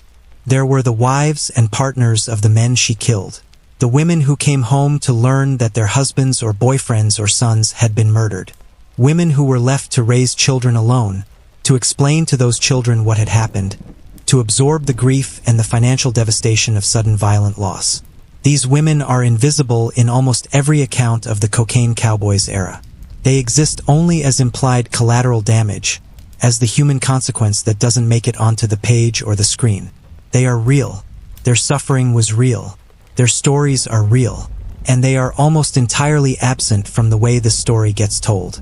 The specific named victims of the Miami cocaine wars, the people killed in the Dadeland massacre, the people killed in the dozens of motorcycle assassinations, the people killed in the restaurants and parking lots and homes of Miami-Dade County between 1979 and 1984, deserve to be named and remembered as individuals, not as statistics. This is something that true crime coverage in general, and specifically the glamorizing, aestheticizing version of it that prestige television represents, fails to do consistently. The dead become a backdrop. The killer becomes the protagonist. And the specific, individual, unrepeatable humanity of each person who was killed becomes invisible behind the narrative of the person who killed them. This is a genuine injustice, not one with a clear remedy in the context of a video essay about Griselda Blanco, but one worth naming. There is a question that gets asked frequently by people who know both stories, the Griselda Blanco story and the Pablo Escobar story, and the question is, how did they relate to each other? Did they know each other? Did they work together? Was there a relationship between the most powerful female cocaine trafficker in history and the most powerful male cocaine trafficker in history? The answer is complicated and the full picture is still not entirely clear from the public record. But what is documented is significant and illuminating. Pablo Escobar was a younger man than Griselda Blanco. He was born in 1949, 6 years after her. When she was already building her first cocaine distribution networks in New York in the early 1970s, he was still a minor criminal in Medellin, working his way up through petty crime and into the margins of the drug trade. By the time she was operating at scale in Miami, by the late 1970s and early 1980s, he was becoming a significant figure in Colombian cocaine trafficking, but he was not yet the dominant figure he would become. The hierarchy of the early Medellin trafficking world was more complex and more collective than the later Escobar mythology suggests. What is documented is that Griselda Blanco was operating in the same Colombian trafficking ecosystem that eventually produced the Medellin cartel, that she knew, dealt with, and in some cases competed with the people who would eventually form that organization's leadership. The Ochoa family, Jorge Luis Ochoa and his brothers, were among the most significant cocaine trafficking families in Colombia in this era, and the Ochoas and Griselda Blanco were part of the same interconnected world. Pablo Escobar was part of that world too. Whether he and Griselda Blanco had direct dealings, whether they sat in the same rooms, made agreements with each other, worked specific deals together, is something that has been reported in various ways by various sources, not all of them equally reliable. What is clear is the chronological relationship. Griselda Blanco established, during the years of her Miami operation, both the organizational templates and the American market infrastructure that the Medellin cartel would subsequently use and build upon. The distribution networks she created in Miami, the relationships with American distributors, the corrupted transportation infrastructure, the financial channels for moving money, became part of the broader ecosystem that the cartel would operate within and expand. She was not a founding member of the Medellin cartel in the organizational sense. But she was a pioneer of the specific American operations that the cartel would subsequently dominate. The road she built, others traveled. There is also the question of the violence. Griselda Blanco's willingness to deploy spectacular, theatrical, public violence, the Dadeland massacre, the motorcycle assassins, the explicit murders of rivals in public spaces, presaged the Escobar-era cartel's approach to violence in Colombia and toward the Colombian state. The idea that violence could be deployed not just to solve specific criminal problems but as a form of communication, a message sent to everyone who might consider challenging or cooperating against the organization, is something that both Griselda Blanco and Pablo Escobar understood and used. Whether this represents direct influence or parallel development of the same insight in the same cultural context is difficult to determine. But the chronological precedence is Blanco's. The ending of both stories has a certain symmetry that is worth noting. Pablo Escobar was killed on December 2, 1993, shot on a rooftop in Medellin the day after his 44th birthday, by Colombian National Police officers who had finally tracked him to his hiding place after 16 months of the most intensive manhunt in Colombian history. Griselda Blanco was killed on September 3, 2012, shot outside a butcher shop in Medellin by a motorcycle assassin. Both of them died in Medellin, the city that made them both, the city that eventually ended them both. Escobar died in a blaze of law enforcement action, a dramatic ending fitting for the most wanted criminal in the world.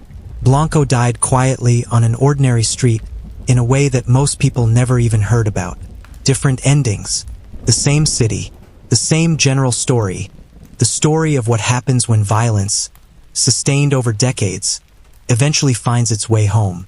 Before the Netflix show, before Sofía Vergara, before the prestige television treatment, there was a documentary, and that documentary, Cocaine Cowboys, directed by Billy Corben and released in 2006, and its sequel Cocaine Cowboys 2 Hustlin' with the Godmother, released in 2008, is the closest thing to a truthful, rigorously reported account of Griselda Blanco's world that popular media has produced. The Cocaine Cowboys films are remarkable documents. They interview the people who were actually there, the DEA agents who worked the cases, the journalists who reported on the Miami drug wars in real time, and, most extraordinarily, some of the hitmen who actually worked for Griselda Blanco. People who committed murders on her behalf. People who sat in rooms with her. People who heard her give orders. People who carry the specific first-hand knowledge of what she was actually like. Not the romanticized version, not the prestige television version, but the actual person in the actual room making the actual decisions. The testimony in those documentaries, particularly in Cocaine Cowboys 2, which is specifically about Griselda Blanco, is some of the most revealing material available about who she was. The hitmen who speak on camera describe her with a consistency that is striking.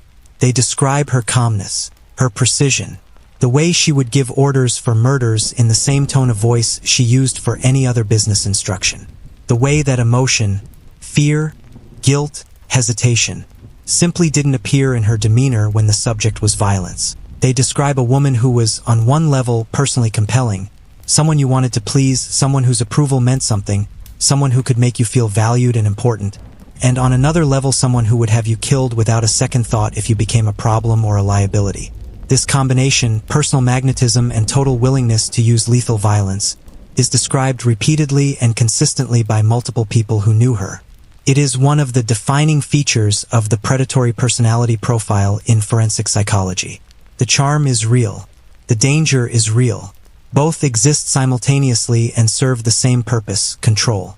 The documentaries also provide a more detailed and more honest account of the specific murders than any fictional treatment has attempted. They name victims. They describe the specific circumstances of specific killings. They connect the human faces and stories of the people who died to the decisions that caused their deaths. This is the thing that the most powerful true crime journalism does. It refuses to let the dead be abstractions. It insists that each killing was the end of a specific life, a life that had specific dimensions and specific people who loved and depended on the person living it. The Cocaine Cowboys documentaries do this more effectively than either the Netflix show or most of the written journalism about Griselda Blanco. Billy Corben and his filmmaking partner Alfred Spellman spent years on these films, building the access, conducting the interviews, assembling the archival material that allows them to reconstruct the era and the specific character of the violence. The result is a documentary that is, paradoxically, given its subject matter, more humanizing in the most important sense than the Netflix show. Not humanizing of Griselda Blanco, humanizing of her victims, of the world she destroyed, of the city of Miami as it actually experienced the nightmare of the cocaine wars, not as an aesthetic backdrop but as a place where real people lived and suffered and died. If you have not watched the Cocaine Cowboys documentaries, if you've only seen the Netflix show, watch them. They are available on streaming platforms.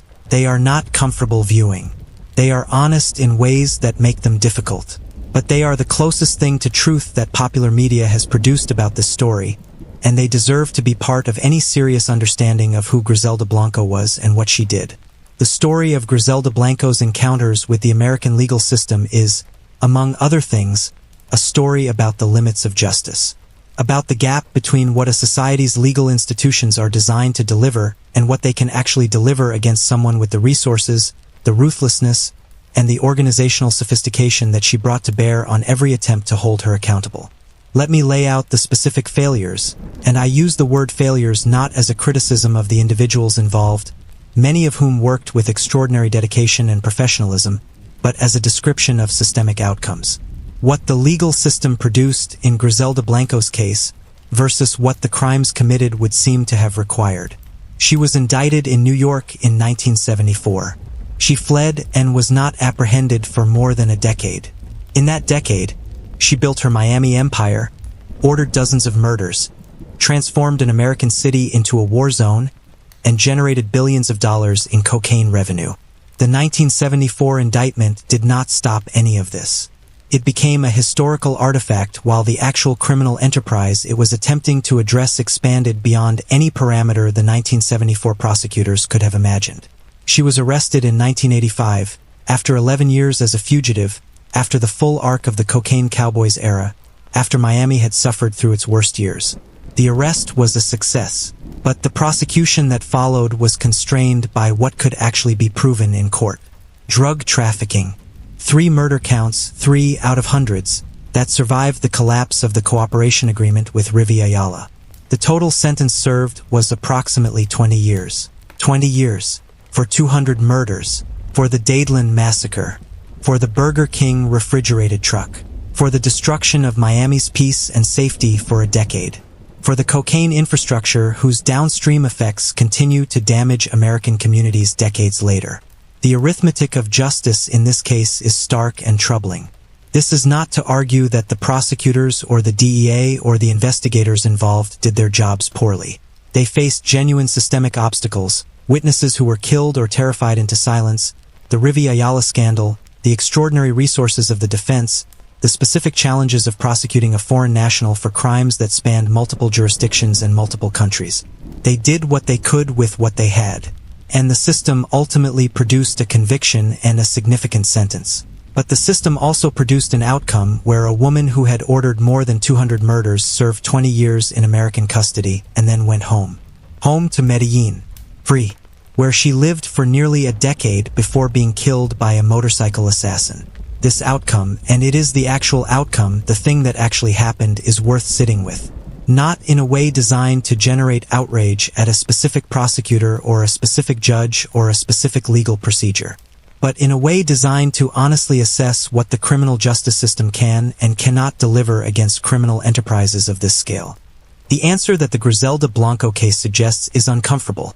The criminal justice system, as constructed, is designed to address individuals making individual criminal choices in contexts of relatively limited resources and limited organizational sophistication.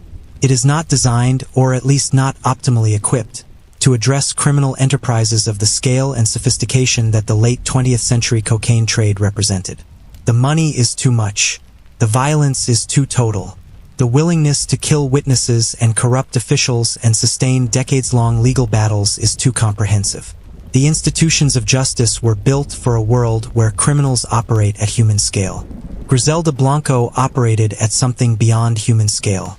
And the gap between what the system was built for and what it encountered is where the 20 years of prison time versus 200 murders lives. The RICO statutes, the Racketeer Influenced and Corrupt Organizations Act, were specifically designed to address this gap.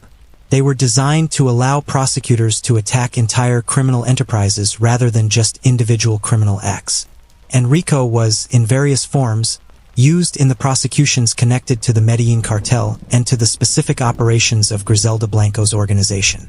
But even RICO, even the most powerful legal tools available to federal prosecutors in this era, produced outcomes that seem, against the scale of what she had done, inadequate. The Griselda Blanco case is, in this sense, a case study in the limits of legal justice against certain kinds of criminal power. We've been through the facts: the childhood in Cartagena, the streets of Medellin, the mule networks in New York, the massacre at Dadeland, the refrigerated Burger King truck, the motorcycle assassins, the sons, 3 of them dead, the prison, the deportation, the butcher shop. We've been through the Netflix comparison. We've been through the psychology and the law enforcement failures and the broader context of the cocaine trade. Now I want to talk about what it all means, what the story of Griselda Blanco actually tells us about power and gender and violence and the world we inhabit. The first thing it tells us is something about the nature of power at its most extreme and most unmediated form. Griselda Blanco operated in a world where power was defined, in its most essential form, by 2 things: the ability to make people fear you and the ability to make people loyal to you. Not by law, not by moral authority, not by the consent of the governed. By fear and by loyalty, which are themselves often 2 sides of the same coin. People are loyal to those who protect them and afraid of those who harm them, and the most powerful position is to be the person who provides both simultaneously. She understood this before almost anyone in her world had formulated it so clearly, and she was extraordinarily effective at it. For decades, in the face of law enforcement pressure, rival organizations, the inherent instability of criminal enterprise, the personal betrayals and organizational challenges that would have destroyed lesser operations, she held it together. She kept the fear high and the loyalty real and the money flowing and the violence precisely calibrated. For decades, what this tells us about gender is specific and important and worth stating clearly. The conventional cultural narrative holds that this kind of power, the power of absolute authority enforced by credible violence, is inherently male. That there is something in the biology or the psychology or the sociology of maleness that makes men naturally suited to this kind of dominance and women naturally unsuited to it. The career of Griselda Blanco is the single most powerful empirical refutation of this narrative that the 20th century produced. She was a woman who exercised this kind of power, completely, for decades, in a world built by men, for men, with men at every level of authority. She was not an exception to the rule that women can't exercise this kind of power. She was proof that the rule is wrong. Now, this is not a feminist argument in any comfortable sense. It is not an argument that Griselda Blanco was a feminist hero or a symbol of female empowerment. She was not. She exploited women as mules. She killed women without hesitation. She operated from no philosophy of gender justice. She operated from pure self-interest and the ruthless pursuit of power. To call her a feminist icon would be an obscenity against her victims. But to note that her career definitively disproves the biological or essential claim that women are incapable of this form of power, that is a factual observation that stands independent of any normative judgment about whether that power was admirable or monstrous. The second thing her story tells us is something about the specific form that criminal genius takes. Because genius is not too strong a word for what she demonstrated in the purely operational sense. The mule network, a genuinely innovative solution to the specific problem of moving cocaine through American customs in the early 1970s. The motorcycle assassin methodology, a genuinely innovative solution to the specific problem of conducting targeted killings in urban traffic conditions. The organizational structure of her Miami operation, sophisticated enough to survive her absence, to maintain function through multiple law enforcement pressure campaigns, to sustain itself against rival organizations' attempts to disrupt it. These are genuine innovations, genuinely creative solutions to specific operational problems. The intelligence that produced them was real and significant, applied in a legitimate context, in business, in organizational management, in strategic problem-solving of any kind. That intelligence might have built something extraordinary. In the context of cocaine trafficking and organized murder, it built what she actually built. This observation is not designed to be complimentary. It is designed to be honest. Criminal genius is still genius. It doesn't stop being remarkable because it is terrible. And understanding that Griselda Blanco was genuinely, operationally brilliant, not just ruthless but smart, strategic, innovative, ahead of her time in specific and documentable ways, is part of understanding the true scope of what she represented. She was not just a violent person who happened to be in the right place at the right time. She was a specific kind of mind, deployed in a specific environment, producing specific results that shaped the world in ways that persist to this day. The third thing her story tells us is something about the specific human cost of the drug trade in a way that goes beyond statistics. We talk about the cocaine epidemic of the 1980s as a historical phenomenon, as a social crisis, as a policy failure, as a political flashpoint that produced the war on drugs and mandatory minimums and the mass incarceration regime that transformed American society. All of that is real and all of that is important. But behind all of it is this: people. Specific, individual, irreplaceable human beings who became addicted to the product that Griselda Blanco moved. People who died of overdoses. People who were imprisoned for possession or low-level dealing in the networks she established. People who were killed in the violence of the drug world she helped create. Not just in Miami, not just in the years of the cocaine cowboys, but in the downstream violence that the infrastructure she built has produced for decades. The scale of that human cost is almost impossible to calculate. It extends across time and geography in ways that no single number can capture. And it begins, as much as it begins anywhere, with the decisions of a girl from Cartagena who decided very early that she would have power, whatever the cost. I want to spend time here on something that both the Netflix show and most of the journalism and documentary work on Griselda Blanco does not spend enough time on. The victims. The specific, named, human beings who were killed because of decisions she made. Because this is the thing that gets lost most easily in a story like this. The individuals behind the statistics, the lives behind the murder count. The Dadeland Massacre. German Jimenez Pineso and Juan Carlos Hernandez Cardenas. Two men. Real names. Real lives. Real families who waited for them to come home from a shopping trip on a Wednesday afternoon in July of 1979 and received a phone call instead. We know almost nothing about them as people, as human beings with histories and relationships and futures that were ended that afternoon. We know them only as the names in the news reports about the massacre and the DA files that followed. But they had those histories and those relationships and those futures. They had people who loved them. And they died in a liquor store in a Miami shopping mall because a woman they had never met decided they needed to die. The others, the dozens of people killed in Miami-Dade County between 1979 and 1984 in murders attributed to Griselda Blanco's organization. The people killed in restaurants and parking lots and homes and on streets. The bodyguards caught in the crossfire of assassinations targeting their employers. The people whose names appear in DEA files as victims of specific incidents and who have long since disappeared from the public record, remembered only by the families who survived them. The hitmen who worked for her and who died, either at rival hands or, in some cases, at her own instruction. These were people too, however terrible the things they did. People with mothers, in many cases. People with children. People who ended up in Griselda Blanco's world for reasons that usually began with poverty and desperation and the specific geography of Colombian and Miami criminal enterprise. Their complicity in murder doesn't eliminate their humanity. It makes the story more complex, not less. The mules who were caught and imprisoned. The women who carried cocaine through American airports and went to federal prison when they were caught. Women whose names appear in federal court records as convicted drug traffickers and who have been largely forgotten by the larger story. They took the risk. They paid the price.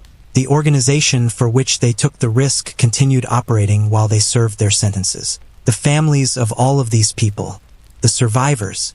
The children who grew up without fathers or mothers. The parents who outlived their children. The siblings. The spouses. The communities that absorbed the grief and the disruption and the ongoing trauma of violent loss. These are the human beings whose lives were marked permanently by the decisions of one woman, in one criminal enterprise, over several decades. 200 murders has a specific arithmetic that goes beyond the number itself. Every murder is a ripple, a disruption, a wound that spreads outward from the moment of killing into the lives of everyone connected to the person killed. 200 murders times the ripple. That is the actual scale of what she caused. The Netflix show made her sympathetic. It was designed to. Sympathy creates engagement. Engagement creates viewership. Viewership creates revenue. The business logic of prestige television requires that the protagonist be someone the audience can invest in emotionally, someone complex enough to generate both identification and judgment. Griselda Blanco, made into a tragic antihero, serves this purpose effectively. But sympathy for the protagonist and remembrance of the victims are not mutually exclusive things, and the show, and most of the popular coverage of her story, weights the former at the expense of the latter. This is a choice worth noticing, worth resisting. The people who died because of her decisions were not less human than she was. They were not less complex. They were not less deserving of the storytelling attention that she has received. They simply didn't build a cocaine empire, so they don't have a Netflix show. That asymmetry between the attention given to the person who commits extreme violence and the attention given to those who suffer it is a permanent feature of true crime as a genre.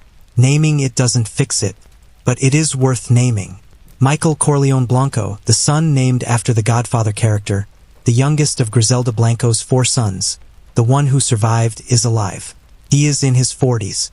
He has spoken publicly about his mother, his childhood, his life, his attempt to make something of himself that isn't defined entirely by what she was and what she did. His public statements and documentary appearances paint a portrait of a man carrying an extraordinarily complex psychological inheritance. He speaks about his mother with genuine love, not the performed sentimentality of someone trying to rehabilitate a reputation, but the specific, detailed love of a child who was cared for and shaped by a particular person, however terrible that person's broader character was. He speaks about specific memories, moments of tenderness, experiences of being protected and valued. He speaks, with evident pain, about the deaths of his brothers, about growing up in a world where violence was so ordinary that it ceased, in some ways, to be registered as abnormal. He also speaks with full adult awareness about what his mother was. He does not deny the murders. He does not pretend that the Netflix version is more accurate than the documented reality. He holds both things simultaneously, the mother who loved him, the criminal who killed hundreds, with the specific, quiet difficulty of someone who has had a lifetime to learn how to hold them. There is no reconciliation available between those two realities. They simply coexist in the same person, the same memory, the same irreducible experience of having been her son. He has attempted, with varying degrees of success, to build a legitimate life. He has been involved in business ventures. He has had legal troubles. His life remains, in various ways, shaped by the gravity of his mother's legacy. The name she gave him, the world she put him in, the specific psychological and social weight of being Griselda Blanco's surviving son. He is not a simple case of either redemption or continuation. He is a complicated human being, navigating a life that was defined before he was old enough to make choices, in ways that no choice he makes can entirely undo. His existence, the fact that one of her 4 sons survived, that one of them is alive and speaking and trying to make sense of who he is and who she was, is the most human dimension of a story that is otherwise, in its large contours, about the inhuman. About violence at a scale that exceeds what most people can connect to emotionally. Michael Corleone Blanco is the point of human contact, the person through whom the rest of the story becomes briefly graspable in a fully personal way. Not because his life is more important than the lives of her victims, but because his is the life that is still happening, still unresolved, still being lived, day by day, in the shadow of something enormous. The story of Griselda Blanco has been told in multiple formats over the decades since her arrest, and the evolution of how it has been told is itself revealing, about what each era's storytelling conventions allow, about what audiences at different moments want from true crime, about how the relationship between a criminal's notoriety and the popular culture's appetite for that notoriety changes over time. The first significant popular telling of the cocaine cowboy story came in journalism, in the Miami Herald's reporting during the cocaine wars themselves, in real time, as the murders were happening and the investigation was ongoing. This journalism, at its best, was specific and honest and grounded in the lived reality of a city under siege. It named victims. It described violence without aestheticizing it. It communicated the actual terror of what Miami was experiencing in a way that served the public interest in the most straightforward sense, by telling people what was happening in their city. The first major book treatment, Kings of Cocaine by Guy Galliata and Jeff Lean, published in 1989, remains one of the most important documents of the Medellin cartel era. It is rigorously reported, carefully sourced, and treats the story with the seriousness it deserves. Griselda Blanco is a significant figure in it, though not the sole focus. This is journalism and historical documentation at a high level. The Cocaine Cowboys documentaries, 2006 and 2008, represent the first major popular media treatment that was specifically focused on the Miami cocaine wars and, in the second film, specifically on Griselda Blanco. These films have been discussed at length above. They are remarkable documents that get closer to the truth than anything that has followed them. And then the Netflix show, 2023, 6 episodes, Sofía Vergara, the full machinery of contemporary prestige television. The most widely seen treatment of the story, by orders of magnitude. The version that introduced the Griselda Blanco story to tens of millions of people who had never heard of her before. And the version most thoroughly shaped by the requirements of the medium, by the need for a sympathetic protagonist, by the narrative conventions of the limited series, by the commercial imperatives of a streaming platform competing for attention in the most crowded entertainment landscape in history. The evolution from the Miami Herald's real-time crime reporting to the Netflix prestige drama represents something important about how popular culture processes extreme reality. Each retelling adds something and removes something. The journalism removes the narrative structure that makes a story emotionally coherent. The documentary adds that structure but also adds the specific, unmanageable reality of real faces and real voices. The prestige drama adds full narrative control but removes the messiness and the moral complication that real life insists on. Each format serves a different purpose and a different audience. None of them individually constitutes the full story. The full story is only available in the accumulated record, in the court documents, the DEA files, the investigative journalism, the documentary testimony, the scholarly research. And it is more disturbing and more complex and more illuminating than any single telling can be. We are near the end, and I want to spend the final chapter before the conclusion in the space that every story like this one, every story about extreme violence, extreme power, extreme human capacity for cruelty, eventually has to occupy. The space of reckoning, of asking what we owe to the truth of this story, of asking what the proper response is to the documented reality of what Griselda Blanco was and did.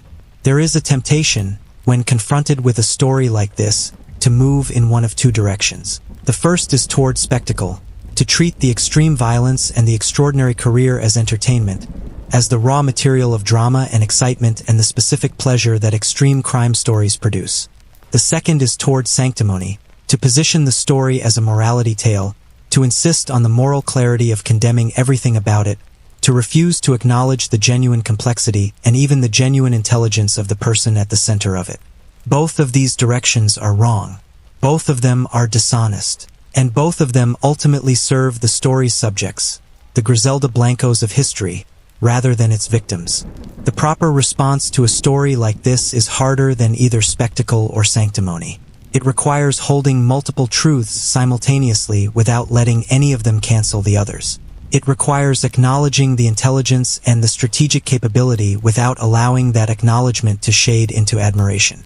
It requires acknowledging the genuine psychological complexity of a person like Griselda Blanco without allowing that complexity to become an excuse or a mitigation. It requires keeping the victims visible and human and specific even while the story is nominally about the person who killed them.